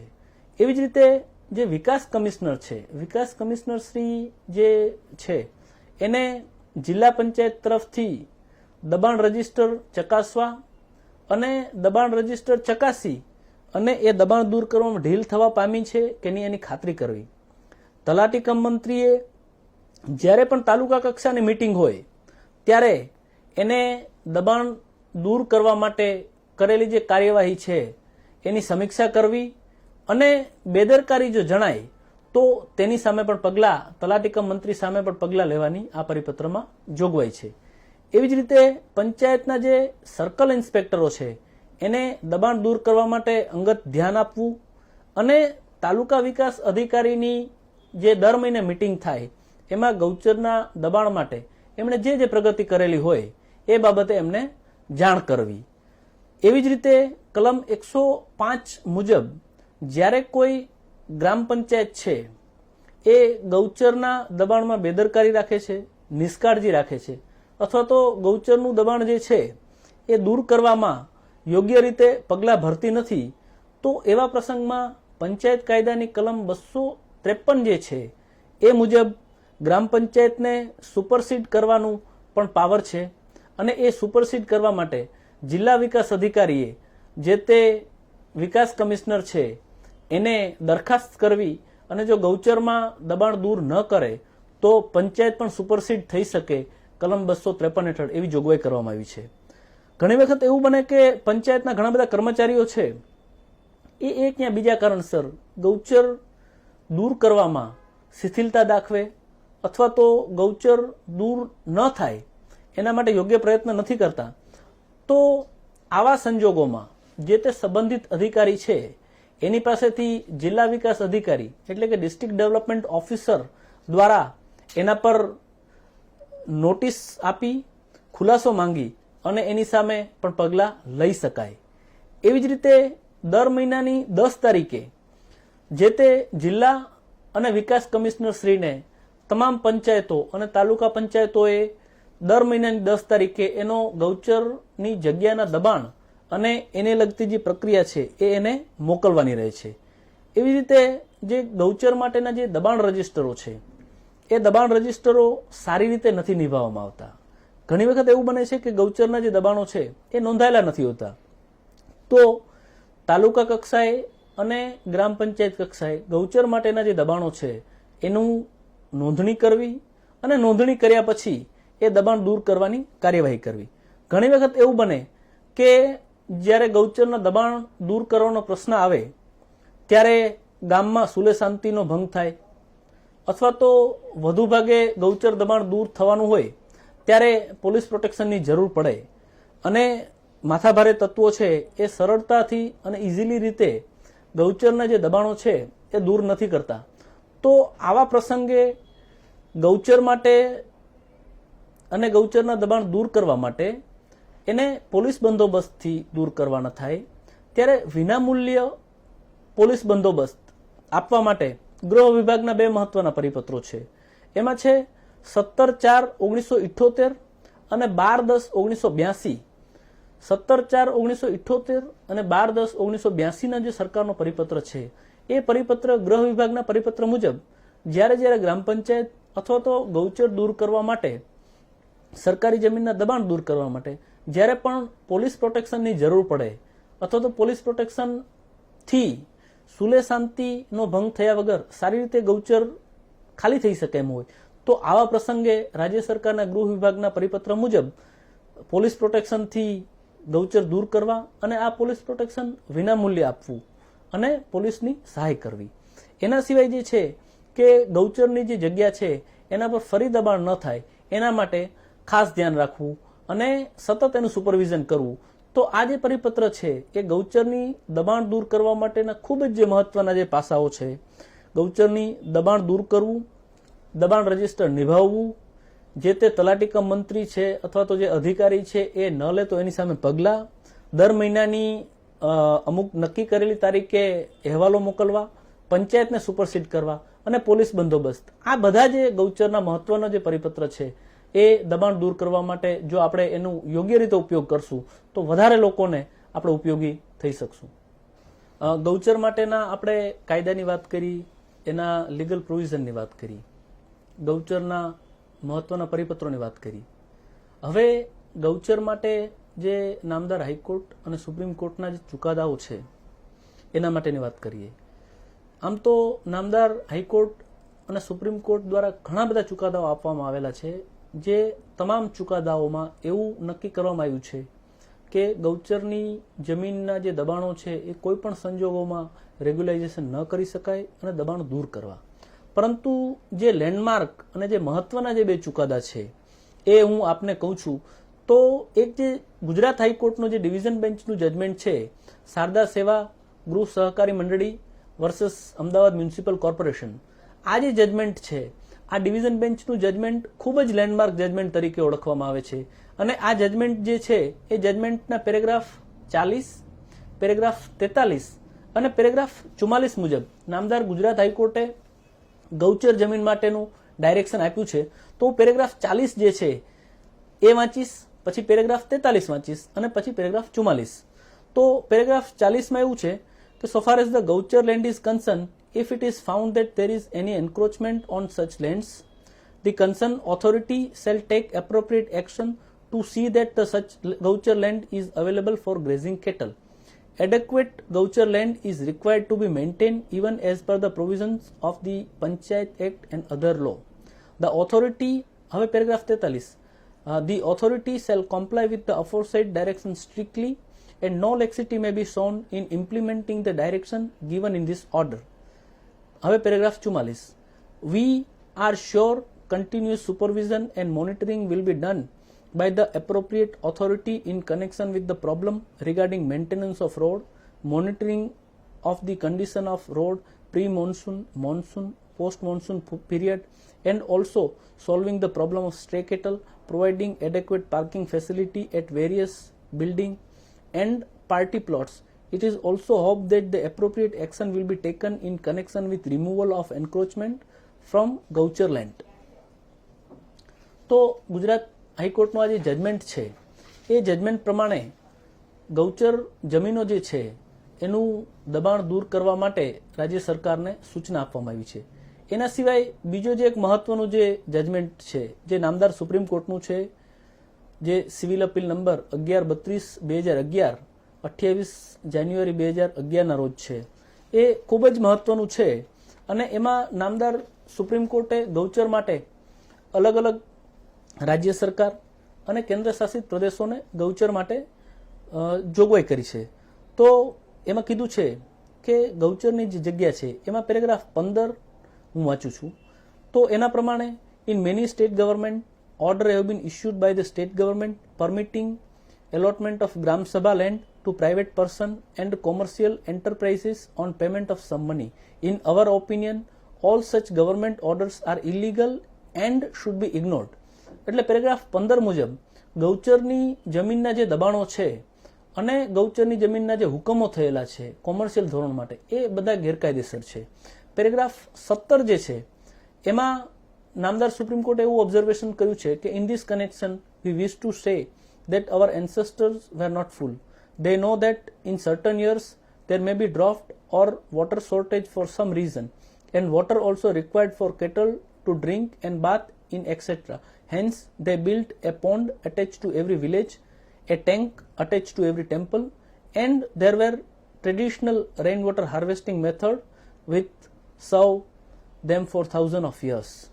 અને પછી જે પેરેગ્રાફ 22 છે જેમાં નામદાર સુપ્રીમ કોર્ટે અલગ અલગ ડાયરેક્શન આપ્યા છે, એ પેરેગ્રાફ 22 છે એ ખૂબ જ મહત્વનું છે. જેમાં ડાયરેક્શન આપેલું છે એ હું આપની સમક્ષ વાંચું છું. Before we parting two this case we give direction to all state government in the country that they should prepare a scheme for eviction of illegal unauthorized occupant of Gram Sabha, Gram Panchayat, Prabok, Samlat land and must be restored to the Gram Sabha, Gram Panchayat for common use of villagers of the village. For this purpose, the Chief Secretary of all state government, union territory in India are directed to do needful. Take help of senior officer of the government. The said scheme should provide for speedy eviction of illegal occupant after giving him show cause notice and brief hearing.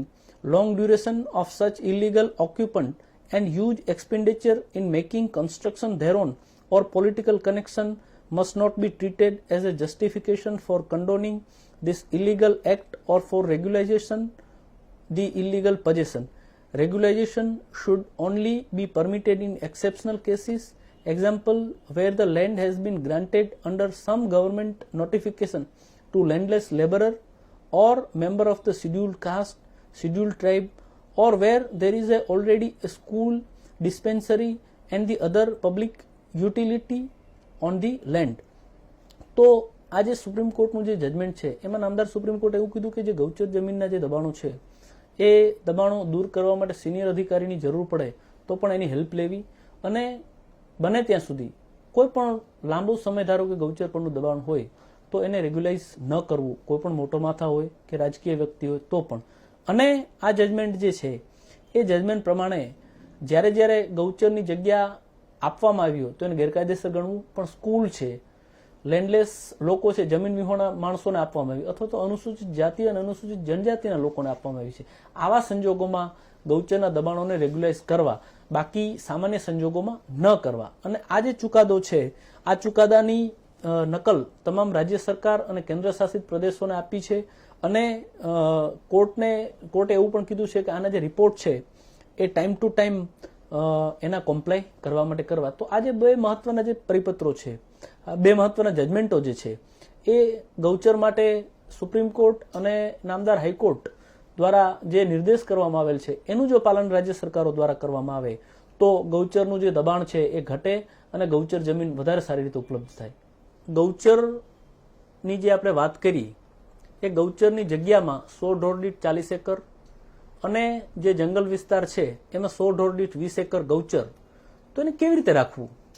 તો એના માટે જેવી રીતે આપણે ગામના નમૂના number 7-12 જે છે એ ખેડૂતો માટે છે, ગામના નમૂના નંબર 6 છે એમાં માલિકીની એન્ટ્રી પડે, એવી રીતે ગામના નમૂના નંબર 8 છે.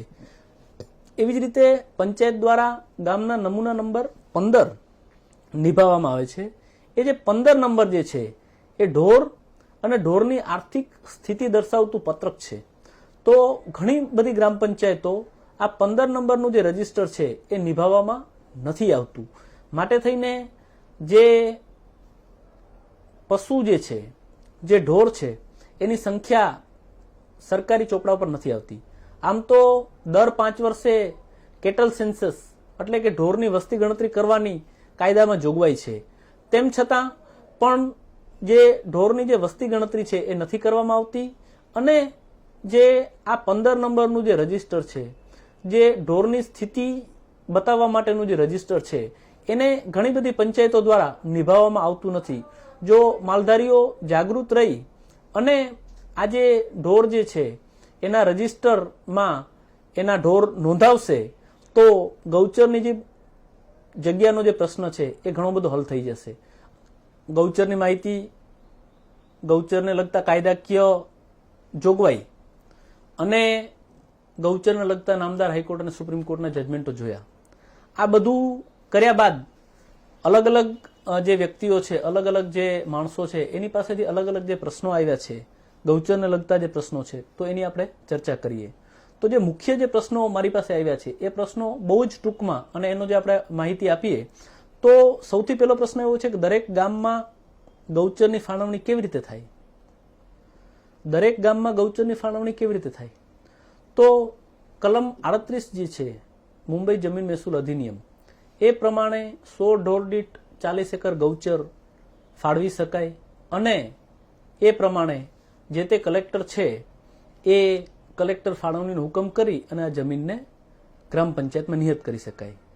બીજો પ્રશ્ન છે કે ઢોરની ગણતરી પર ગૌચરની ફાળવણી થતી વખતે પશુ દીઠ કેટલા ઢોર ફાળવી શકાય? કેટલા પશુ દીઠ કેટલી જગ્યા ફાળવી શકાય? તો મેં જેમ અગાઉ કીધું એમ 100 ઢોર દીઠ 40 એકર એટલે કે 16 હેક્ટર જગ્યા એ બિન જંગલ વિસ્તાર માટે છે અને જ્યાં જંગલ વિસ્તાર છે ત્યાં 100 ઢોર દીઠ 20 એકર એટલે કે 8 એકર જગ્યા એ ફાળવવા માટે રાજ્ય સરકારની પરિપત્ર છે અને એ પ્રમાણે ફાળવી શકાય.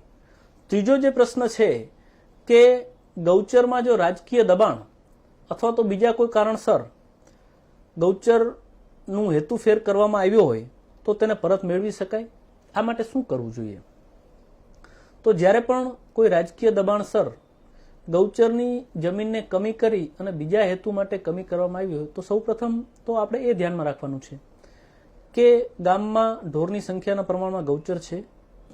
જો નથી તો જે ફાળવણીનો જે હુકમ છે એ કયા કારણસર ફાળવવામાં આવ્યો છે? એ ખરેખર જાહેર હેતુ માટે છે કે ખરેખર બીજા કોઈ લોકોને પેલું કરવા માટે આપી છે? તો જો આ ગેરકાયદેસર રીતે ફાળવણી કરવામાં આવી હશે તો તમે એની ઉચ્ચ કક્ષાએ રજૂઆત કરશો તો એ ફાળવણી રદ થઈ શકશે. ચોથો પ્રશ્ન જે છે એ ગૌચર વિકાસ માટે ગ્રામ પંચાયત દ્વારા જંગલ ખાતાને જમીન આપવામાં આવી છે અને એ કેટલા વર્ષ માટે આપવામાં આવે છે, અને જો કરાર પૂરો થઈ ગયો હોય તો આ જંગલવાળા પરત ન સોંપે તો શું કરવું? મિત્રો, જ્યારે ગૌચરની જમીન જ્યારે જંગલ ખાતાવાળાને સોંપવામાં આવે તો એને જો ખાસ ઢોરની સંખ્યા પ્રમાણમાં પૂરતું ગૌચર હોય તો જ આપી શકાય, બાકી ગૌચરની જગ્યા ના આપી શકાય.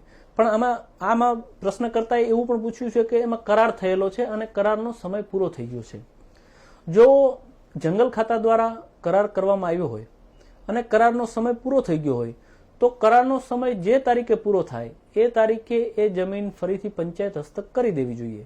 જો પંચાયત હસ્તક ન કરે તો તમે જંગલ ખાતાને અને સંબંધિત જિલ્લા વિકાસ અધિકારીને અરજી કરી શકો, અને અરજી પછી પણ ન કરે તો પછી એને ઉચ્ચ કક્ષાએ તમારે રજૂઆત કરવી પડે, અને કરારના સમય પૂરો થયા બાદ તાત્કાલિક એ જમીન ગૌચરમાં પાછી નિહિત થઈ જાય છે.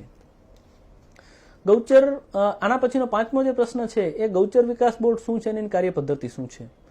તો ગૌચર વિકાસ બોર્ડ જે છે એ 2015 ગૌચર વિકાસની જે સરકારની નીતિ છે એ નીતિ પ્રમાણે અલગ અલગ જે ગૌચર છે એની જાળવણી કરવી, ગૌચરની જમીનના વેચાણથી જે આવક થાય એને ગૌચર રિવોલ્વિંગ ફંડમાં રાખવું, અને જે ગૌચર છે એને વધારે સારી રીતે કેવી રીતે બનાવી શકાય, ગૌચર ચરિયાણ જ રહે, ગૌચર ફક્ત ખાલી મેદાનો ન રહે, તો એ નીતિ હેઠળ ગૌચર વિકાસ બોર્ડની રચના કરવામાં આવી છે.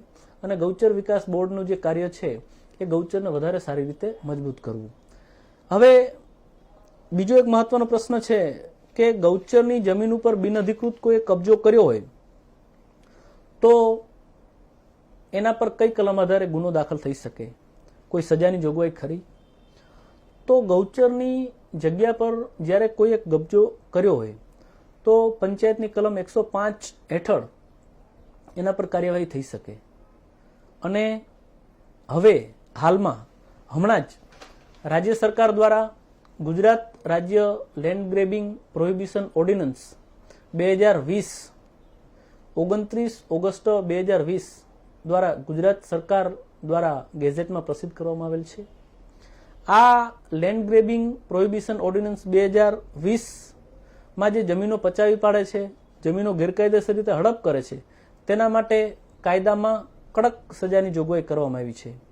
આ ઓર્ડિનન્સની કલમ 2C મુજબ જમીનની વ્યાખ્યામાં જમીનો અને એની સાથે જોડાયેલ બાંધકામ અને તમામ જે છે એની જોગવાઈ કરવામાં આવી છે. આ જ ઓર્ડિનન્સની કલમ 2E માં લેન્ડ ગ્રેબિંગની વ્યાખ્યા આપવામાં આવી છે. એ લેન્ડ ગ્રેબિંગ એટલે કોઈ પણ પ્રકારે બળ દ્વારા, છેતરપિંડીથી, દબાણથી, ધાક ધમકીથી કે બળજબરીપૂર્વક કોઈ પણ જમીનો, જે જમીનમાં સરકારી જમીનો, જાહેર સાહસની એટલે કે પબ્લિક સેક્ટર અન્ડરટેકિંગની જમીનો, સ્થાનિક સંસ્થા એટલે કે લોકલ બોડીઝ એટલે કે ગ્રામ પંચાયત કે જિલ્લા પંચાયતની જગ્યાઓ, આ જે ગૌચરની જગ્યા છે એ લોકલ બોડીઝ એટલે કે સ્થાનિક સંસ્થાની એટલે કે સ્થાનિક ઓથોરિટીની સંસ્થામાં એનો સમાવેશ થાય છે. તો કોઈ ધાર્મિક ટ્રસ્ટ હોય કે બીજા કોઈ ખાનગી માલિકીની હોય તો એના પર જો દબાણ કરે તો એને લેન્ડ ગ્રેબરની વ્યાખ્યામાં ગણવામાં આવે છે. અને તેની સામે કેસ ચલાવવા માટે ખાસ કોર્ટો અને ખાસ સરકારી વકીલોની પણ જોગવાઈ કરવામાં આવી છે. અને જો એની સામે ગુનો દાખલ થાય તો એના માટે 14 વર્ષથી કરી અને 10 વર્ષથી કરી અને 14 વર્ષ સુધીની જેલની સજાની જોગવાઈ કરવામાં આવી છે. 10 વર્ષથી કરી અને 14 વર્ષની જેલની સજા તો ખરી જ, પણ સાથે સાથે જે મિલકત દબાણ કરેલ છે એની જે જંત્રી છે એનો જે ભાવ છે એ પ્રમાણે દંડની રકમ પણ વસૂલવામાં આવી છે. તો ગૌચરની જે જગ્યા છે એ ગૌચરની જગ્યામાં હવે જો કોઈ દબાણ કરે તો લેન્ડ ગ્રેબિંગ ઓર્ડિનન્સ પ્રમાણે તેની સામે કડક કાર્યવાહી પણ કરી શકાય. ગૌચરનો બીજો એક મહત્વનો પ્રશ્ન આવ્યો છે કે ગૌચર પર દબાણ હોય તો એને ખુલ્લું કરવા માટે કોને અધિકાર છે, અને ગ્રામ પંચાયતના જે અધિકારીઓ છે એ જ્યારે ગૌચર ખાલી ન કરે અથવા તો માથાભારી તત્વો છે એ ગૌચર ખાલી ન કરે તો ક્યાં રજૂઆત કરવી અને આ માટે શું કરવું? ગૌચરની જે જગ્યા છે એની માલિકી ગ્રામ પંચાયતની છે. જો ગ્રામ પંચાયત તલાટી કમ મંત્રી જે છે એને અરજી કરવી, જો એ ગૌચર ખાલી ન કરે તો તાલુકા વિકાસ અધિકારી અને જિલ્લા વિકાસ અધિકારીને અરજી કરી શકાય. પણ જો કોઈ માથાભારી તત્વો હોય અને ગૌચર ખાલી ન કરે તો અગાઉ જેમ મેં કીધું કે ગૃહ વિભાગના પરિપત્ર પ્રમાણે ગામ દ્વારા પોલીસ પ્રોટેક્શન મંગાવી અને પોલીસ પ્રોટેક્શન ગ્રામ પંચાયતને વિનામૂલ્યે આપવામાં આવે છે, તો એ પોલીસ પ્રોટેક્શનથી પણ ગૌચર ખાલી કરાવી શકાય.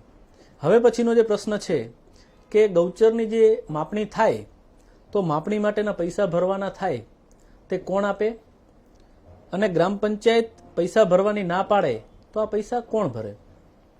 તો સરકારનું 2015ની જે ગૌચર વ્યવસ્થાપન નીતિ છે એ પ્રમાણે સેટલમેન્ટ કમિશનર અને દફતર નિયામક જે છે એને નાણાકીય સગવડ કરી આપવાની રહેશે ગ્રામ પંચાયતને, અને એને કોઈ પણ ખર્ચ વગર ગૌચરની જગ્યા જે છે એ માપણી કરી આપવાની રહેશે. તો 2015નો જે પરિપત્ર છે એમાં ગૌચરની માપણી માટે પૈસા કોણ ભોગવશે એ એની સ્પષ્ટ ઉલ્લેખ કરવામાં આવેલ છે કે સેટલમેન્ટ કમિશનર જે છે એ ગૌચરની માપણી માટેની નાણાકીય જોગવાઈ જે તે પંચાયતને કરી આપશે. આના પછીનો જે સવાલ છે કે ગૌચરની જે જગ્યા છે એ ખરેખર કોની માલિકીની છે? તો ગૌચરની જે જગ્યા છે એ ગ્રામ પંચાયતની માલિકીની છે. કલેક્ટર આ જગ્યા જે છે એ પંચાયતને નિહિત કરે છે અને પછી પંચાયત દ્વારા આ જમીન ચરિયાણ માટે અનામત રાખવામાં આવે છે. હવે એક પ્રશ્ન જે છે એ કચ્છનો પ્રશ્ન છે કે કચ્છમાં જે ખેતરના જે લોકો છે એની આજુબાજુ સેઢાનું જે ગૌચર છે એના પર મોટા પાયે દબાણ છે. 20 એકરની જમીન હોય અને બીજા 20 થી 25 એકરનું દબાણ છે, તો આ સેઢા પરના લોકો જ્યારે ગૌચરનું દબાણ કરે અથવા તો ભેણી ભરતી જે જમીન છે એ જ્યારે ગૌચરનું દબાણ કરે તો એના માટે શું કરી શકાય? અને આ દબાણ જે છે એ ઘણા લાંબા સમયથી હોય અથવા તો ઘણા વર્ષોથી હોય તો એને ખાલી કરી શકાય અને એને રેગ્યુલાઇઝ કરવા માટે હકદાર ખરા કે ખાલી કરાવી શકાય? આના માટે શું છે? તો મિત્રો, જ્યારે કોઈ ખેતરના સેઢે કોઈ ગૌચરની જમીન આવેલી છે તો સેઢા માટેનો એનો ખાસ કોઈ હક બનતો નથી. એ 30-40 વર્ષથી કે 50 વર્ષથી દબાણ હોય તો પણ નામદાર સુપ્રીમ કોર્ટે જે જગપાલ સિંહનું જે જજમેન્ટ છે એમાં ક્લિયરલી કીધું છે કે ગૌચર જમીન પરનું લાંબા સમયનું દબાણ હોય તો પણ એને રેગ્યુલાઇઝ ન કરવું. અને બીજી વાત છે કે ગૌચર પરનું જ્યારે દબાણ હોય તો એ દબાણને કાયદેસર ન ગણાય. એ ગમે એટલા વર્ષોથી એનો કબજો હોય અને 20 એકરની જમીનમાં જો 40-50 એકરનું ગૌચરનું દબાણ હોય તો તમે તાલુકા વિકાસ અધિકારીને અરજી કરી શકો, ગ્રામ પંચાયતને અરજી કરી શકો અને પછી આ દબાણ દૂર થાય છે. આના પછીનો એક પ્રશ્ન છે કે અમે છેલ્લા કેટલાય વર્ષથી દબાણ હટાડવાની પ્રોસેસ કરીએ છીએ પણ રીસર્વે થાય અને પછી જ ગૌચરની જમીન દૂર થશે, તો માપણી કે રીસર્વે માટે એક વખત આવ્યા હતા અને પછી પાછા આવતા નથી, તો આના માટે શું કરવું?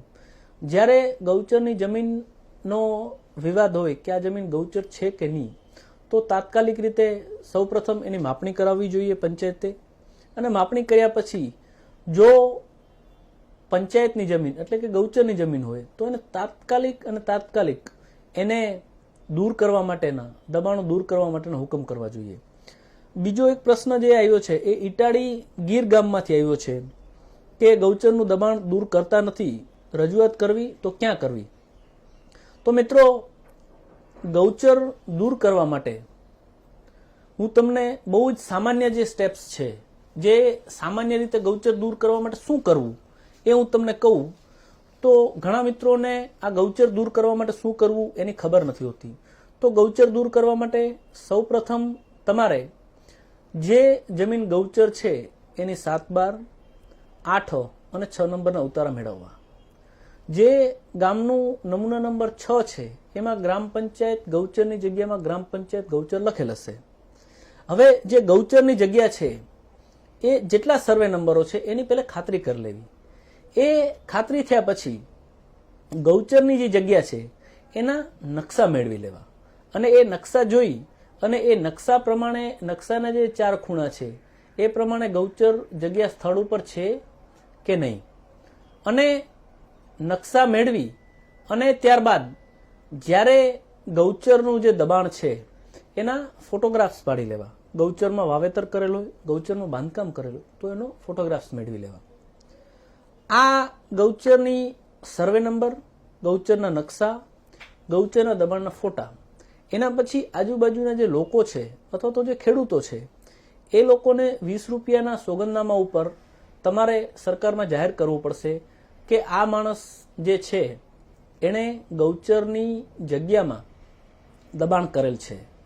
તો ગૌચરની જગ્યામાં જે દબાણ કરેલ છે એ એવા ગામના 5 માલધારીઓ અથવા તો નજીકના જે સીધા પાડોશી જે ખેડૂતો હોય એના તમારે સોગંદનામા કરવા. અને બીજી મહત્વની બાબત છે કે જે ગૌચરની જે દબાણની તમે વાત કરો છો એ ખરેખર ગ્રામ પંચાયતમાં નોંધાયેલ છે. ગ્રામ પંચાયતમાં દબાણ રજીસ્ટર છે એમાં નોંધાયેલ છે. જો દબાણ રજીસ્ટરમાં નોંધાયેલ ન હોય તો સૌપ્રથમ ગ્રામ પંચાયતમાં અરજી કરી અને એને દબાણ રજીસ્ટરમાં નોંધો. જો દબાણ રજીસ્ટર નોંધાયેલ હશે તો એ ગૌચર દૂર કરવામાં બહુ જ સરળતા રહેશે. ગૌચર દૂર કરવા માટે અથવા તો ગૌચરની જમીન ન નીમ થઈ હોય તો 100 ઢોર દીઠ 40 એકર ગૌચરની સંખ્યા છે. પરંતુ જો સાચી તમારા ગામમાં ગૌચરના ઢોરોની સંખ્યા ન હોય તો તલાટીને મળી અને તમે 15 નંબરમાં તમારા પશુ નોંધાવી શકો. અને તેમ છતાં પણ ન કરે તો તમારા ગામની દૂધ સહકારી મંડળી, દૂધ મંડળી અથવા તો પશુ મંડળી છે એના દ્વારા ઢોરની સંખ્યાના આંકડા મુજબ તમારા ગામમાં ગૌચર છે કે નહીં એની ખાતરી કરી શકો. અને જ્યારે દબાણ દૂર ન કરે ત્યારે સૌપ્રથમ ગ્રામ પંચાયત, પછી તાલુકા પંચાયત, જિલ્લા પંચાયત એટલે કે ડિસ્ટ્રિક્ટ ડેવલપમેન્ટ ઓફિસર, કલેક્ટરમાં રજૂઆત કરવી. અને આ ન કરે તો વિકાસ કમિશનમાં પણ તમે આ બધા જે ડોક્યુમેન્ટ મેળવી, આ બધા કાગળો મેળવી અને તમે ગૌચર દૂર કરવા માટેની, ગૌચરના દબાણ દૂર કરવા માટેની રજૂઆત કરી શકો છો. હવે જે મહત્વનો પ્રશ્ન છે કે 23 વર્ષથી વારંવાર રજૂઆત કરીએ છીએ પણ કોઈ નિર્ણય થયો નથી અને ટીડીઓ, કલેક્ટર અને મુખ્યમંત્રીશ્રીને રજૂઆત કરવા છતાં પણ જવાબ નથી આપતા.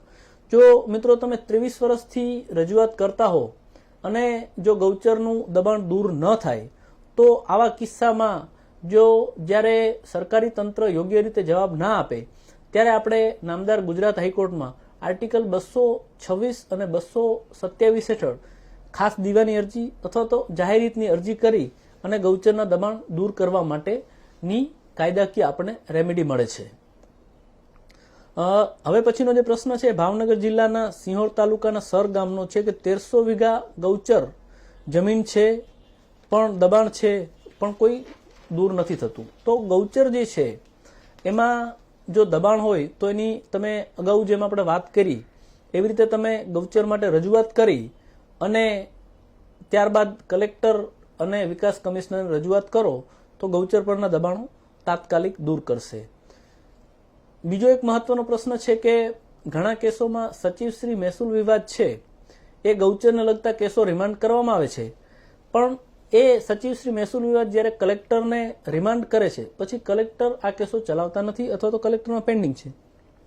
તો આવા સંજોગોમાં તમે ફરીથી સચિવશ્રી મહેસૂલ વિવાદને કહી શકો છો કે સાહેબ તમારા જે રિમાન્ડ થયા પછી પણ આ કેસો ચલાવતા નથી. તો જ્યારે મહેસૂલ સચિવમાંથી જે કેસો રિમાન્ડ થાય છે એ કેસો કલેક્ટર તાત્કાલિક ચલાવી લે. સુખપર ગામ જુનાગઢ જિલ્લાનું જે છે એમાં એવો પ્રશ્ન છે કે એ લોકો ગામમાં વર્ષોથી રહે છે અને ગામમાં ગૌચરની જમીન નથી અને નજીક ગિરનારનું જંગલ હોવાથી ગામના તમામ લોકો, સુખસર ગામના તમામ લોકો ગિરનાર જંગલમાં એના પશુ ચરાવવા જાય છે કારણ કે ગામમાં ગૌચર નિમાયેલું નથી. જંગલ ખાતા દ્વારા 1994 સુધી મસવાડી લઈ અને ચરિયાણ કરવા દેવામાં આવતું હતું પરંતુ 1994 થી પશુ ચરાવવા જવા દેતા નથી. આના માટે શું કરવું? તો તમારું ગામ જે છે એ જુનાગઢ જંગલની બાજુમાં છે અને ગિરનારના જંગલમાં હવે તો સંસદ દ્વારા પણ schedule tribe and other traditional forest recognize act એટલે કે ફોરેસ્ટ એક્ટ જે 2006 નો જે કાયદો છે, જે જંગલ જમીનના અધિકારો છે, એ જંગલ જમીન અધિકારોમાં પાસ્ટ્રોલિસ્ટ એટલે કે માલધારીઓને પણ પશુ ચરિયાણ માટેના હકો આપ્યા છે. જો તમે આ 2006 schedule tribe and other forest traditional developers act પ્રમાણે તમે સરકારને આ જંગલના અધિકાર પ્રમાણે તમે રજૂઆત કરો અને જો ન કરે તો તમે ફોરેસ્ટ ખાતાના ઉચ્ચ અધિકારીઓમાં આ જે પ્રોવિઝન છે કાયદાનું એ બતાવી અને તમે તમારા ગામમાં જે નજીકમાં જે ગિરનાર જંગલ છે એમાં તમે ઢોર ચરાવવાની મંજૂરી આપી શકશે. બીજો એક મહત્વનો પ્રશ્ન છે કે વીજ પોલ અને સોલાર પ્લાન્ટ જે છે એના માટે શું કરવું. તો જ્યારે ગૌચરની જમીનમાં વીજ પોલ કે સોલાર પ્લાન્ટ કે બીજું જ્યારે હોય તો જે ગૌચર નીતિ જે છે એ પ્રમાણે 10% રકમ અને જંત્રીના 40% લઈ અને એને આપી શકાય, પરંતુ ગૌચરની જે જમીન છે એ પથરાળ અને જો ઘાસવાળી જમીન હોય તો એને ના આપી શકાય. એના પછી એક મહત્વનો પ્રશ્ન છે કે અમે આરટીઆઈ હેઠળ અરજી કરેલી છે, પરંતુ આજ દિવસ સુધી અમને કોઈ જવાબ નથી આપતું. મિત્રો, જ્યારે તમે ગૌચર માટે કોઈ આરટીઆઈ કરો તો આરટીઆઈ કાયદાને આપણે બહુ જ ટૂંકમાં અત્યારે આપણે લઈ લઈએ. આરટીઆઈ એટલે માહિતી અધિકાર અધિનિયમ 2005. આ કાયદામાં એવી જોગવાઈ કરવામાં આવી છે કે જે માહિતી ધારાસભ્ય અને સંસદ સભ્યને જેટલી માહિતી મળે એ તમામ માહિતી ભારતના એક સામાન્ય નાગરિકને આપવા માટે બંધાયેલ છે. તો આ કાયદા મુજબ જે તે તમારા પંચાયતના તલાટી કમ મંત્રી, જેને જાહેર માહિતી અધિકારીની દરજ્જો આપવામાં આવેલ છે, એને તમે એક સાદી અરજી લો. એ સાદી અરજીમાં જાહેર માહિતી અધિકારીને તમારે જે જે પ્રશ્નો છે, જે ગૌચરની જે માહિતી જોઈએ છે એ માહિતી લખી નાખો અને ત્યારબાદ એમાં 20 રૂપિયાનું સ્ટેમ્પની ફી ભરી અથવા તો 20 રૂપિયા રોકડે આપી, ચલણથી આપી, પોસ્ટલ ઓર્ડરથી, એવા અલગ અલગ માધ્યમ છે એ રીતે ભરી અને તમે પંચાયતમાં અરજી આપી દો. એ અરજીના 30 દિવસની અંદર માહિતી કાયદાની કલમ મુજબ એને જવાબ આપવો જોઈએ. જો 30 દિવસની અંદર એ જવાબ ના આપે તો તમે એના જે ઉપરી અધિકારી એટલે કે જે અપીલ અધિકારી છે એને તમે 31મા દિવસે અપીલ કરી શકો. અને કાયદામાં એવી પણ જોગવાઈ છે કે જો અપીલ અધિકારી 45 દિવસમાં અપીલ ન સાંભળે તો તમે રાજ્ય માહિતી આયોગ, ગુજરાત રાજ્ય માહિતી આયોગ છે એમાં તમે સેકન્ડ અપીલ કરી શકો. તો માહિતી અધિકાર કાયદા પ્રમાણે જ્યારે તમને 30 દિવસમાં જવાબ ના આપે ત્યારે તાત્કાલિક 31મા દિવસે તમારે અપીલ અધિકારીને રજૂઆત કરવી અને એ જો ન કરે તો પછી તમે આયોગમાં જઈ શકો છો.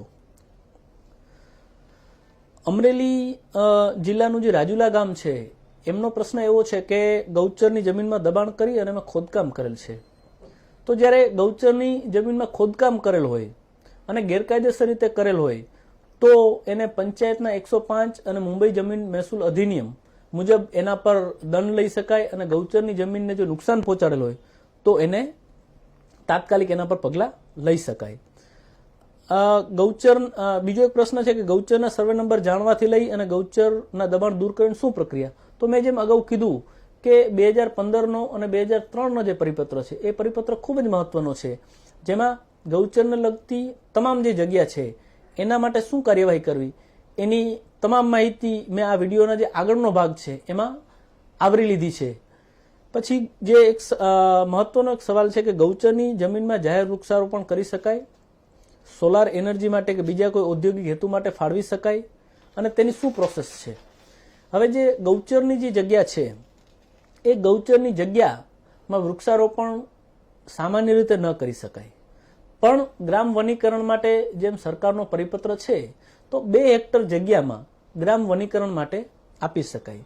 સોલાર એનર્જી માટે જ્યારે સરકાર આપવાની વાત કરે ત્યારે ફક્ત અને ફક્ત જે ગૌચરની બિન ઉપજાઉ જગ્યા છે એમાં જ આપી શકાય, એના સિવાય ગૌચરની જગ્યા આપી ન શકાય. એક મહત્વનો પ્રશ્ન છે કે જવાબદાર અધિકારી ગૌચર મુક્ત છે એવા ખોટા સોગંદનામા અને ખોટા પંચનામા કરે અને અરજદારના ઉપરી અધિકારીને ગેરમાર્ગે દોરે છે, આવા સંજોગોમાં શું કરવું? મિત્રો, ગૌચર માટે તમને ખબર છે કે ગૌચરની જે જગ્યા છે એમાં દબાણ છે, અને તેમ છતાં પણ ખોટા પંચનામા અને અધિકારીઓ ખોટા સોગંદનામા કરે, તો એવા સંજોગોમાં તમે 406, 465, 467 અને 468 હેઠળ તમે નક્કી કરો કે આ જે સોગંદનામું છે કે આ જે છે એ ખોટું છે, તો એના માટે રજૂઆત કરો. કારણ કે ગૌચરમાં દબાણ છે અને જો એ લોકો ખોટા પંચનામા કરી અને દબાણ નથી એવું તમારે સાબિત કરવું પડે. એના માટે થઈને તમારે ગામના લોકોના સોગંદનામા કરવાના, ગૌચરની જગ્યાનું જીપીએસથી મેપિંગ કરાવેલું તો મેપિંગ જોવું, અને ગૌચરના જે બાઉન્ડ્રી માર્ક છે એના ફોટોગ્રાફ્સ તમે લઈ અને કરી શકો છો. જો એ ખોટા પંચનામા કરશે અથવા તો ખોટા સોગંદનામા કરશે તો એને પણ ભારતીય ફોજદારી ધારા હેઠળ એના પર સજા કરવાની જોગવાઈ છે. એક બીજો એક મહત્વનો પ્રશ્ન છે કે માપણી ફી ભરવાની થાય તો પંચાયત હસ્તક જ ભરવી જોઈએ અને માપણીની અરજી કેટલા દિવસમાં થવી જોઈએ? તો 2015ની જે ગૌચર નીતિ છે એમાં માપણી માટે સેટલમેન્ટ કમિશનર શ્રી, જમીન નિયામક અને દફતર જે છે એને નાણાકીય સહાય કરવાની હોય છે, અને ગ્રામ પંચાયતને તમામ નાણાકીય સહાય માપણી માટેની જે છે એ ગૌચર માટેની એમાં જોગવાઈ કરવામાં આવી છે કે ગ્રામ પંચાયતે સેટલમેન્ટ કમિશનર શ્રીને માપણી માટે કરવું. તો ગૌચરની જગ્યાની જ્યારે માપણીની વાત આવે છે ત્યારે તાત્કાલિક ધોરણે કરવું, જેથી કરીને એ દબાણ લાંબો સમય ન ચાલે. બીજો એક પ્રશ્ન છે કે ગુંદરાસણ ગામ, તાલુકો વિજાપુર, જિલ્લો મહેસાણા, ગૌચરનું સ્થાનિક દબાણ કરેલ છે, તો અમારે ગૌચરનું માપ લેવા સલાહ આપશો. તો મિત્રો, ગૌચરનું માપ લેવા માટે ગૌચરનો જે 7/12 છે, 8 છે અને 6 નંબરના તમામ ઉત્તર છે. 8 જે છે એમાં પંચાયત ગૌચર લખેલ છે અને એના બીજા કોલમમાં ગૌચરની જગ્યા જે છે એનું ક્ષેત્રફળ નોંધાયેલું છે. તો આ રીતે આપણે જો ગૌચરની જે અલગ અલગ જે પ્રશ્નો આવ્યા એ રીતે આપણે તમામ જે ગૌચર માટેના જે કાયદાકીય જોગવાઈ છે એ રીતે આપણે રજૂઆત કરશું તો આપણે ગૌચરમાં સારું ચરિયાણ અને ગૌચરને દબાણ મુક્ત બનાવી શકશું.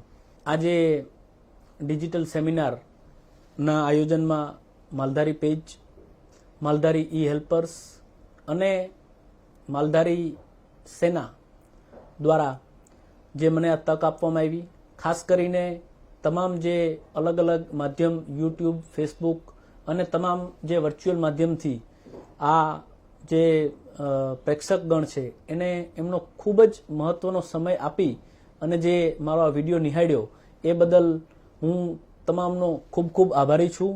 અને આ સમયે ખાસ કરીને આવા જે પેન્ડેમિક સમયમાં માલધારી પેજ, માલધારી ઈ હેલ્પર્સ અને ગુજરાત માલધારી સેના દ્વારા મને જે આ ગૌચરના વિષય ઉપર બોલાવ્યો અને મને બોલવાની તક આપી ગૌચર માટે, એ બદલ ખાસ કરીને હેમરાજભાઈ રબારી ડાકોરવાળા અને સમગ્ર ટીમનો ખૂબ ખૂબ આભાર માનું છું. Thank you very much. જય માલધારી.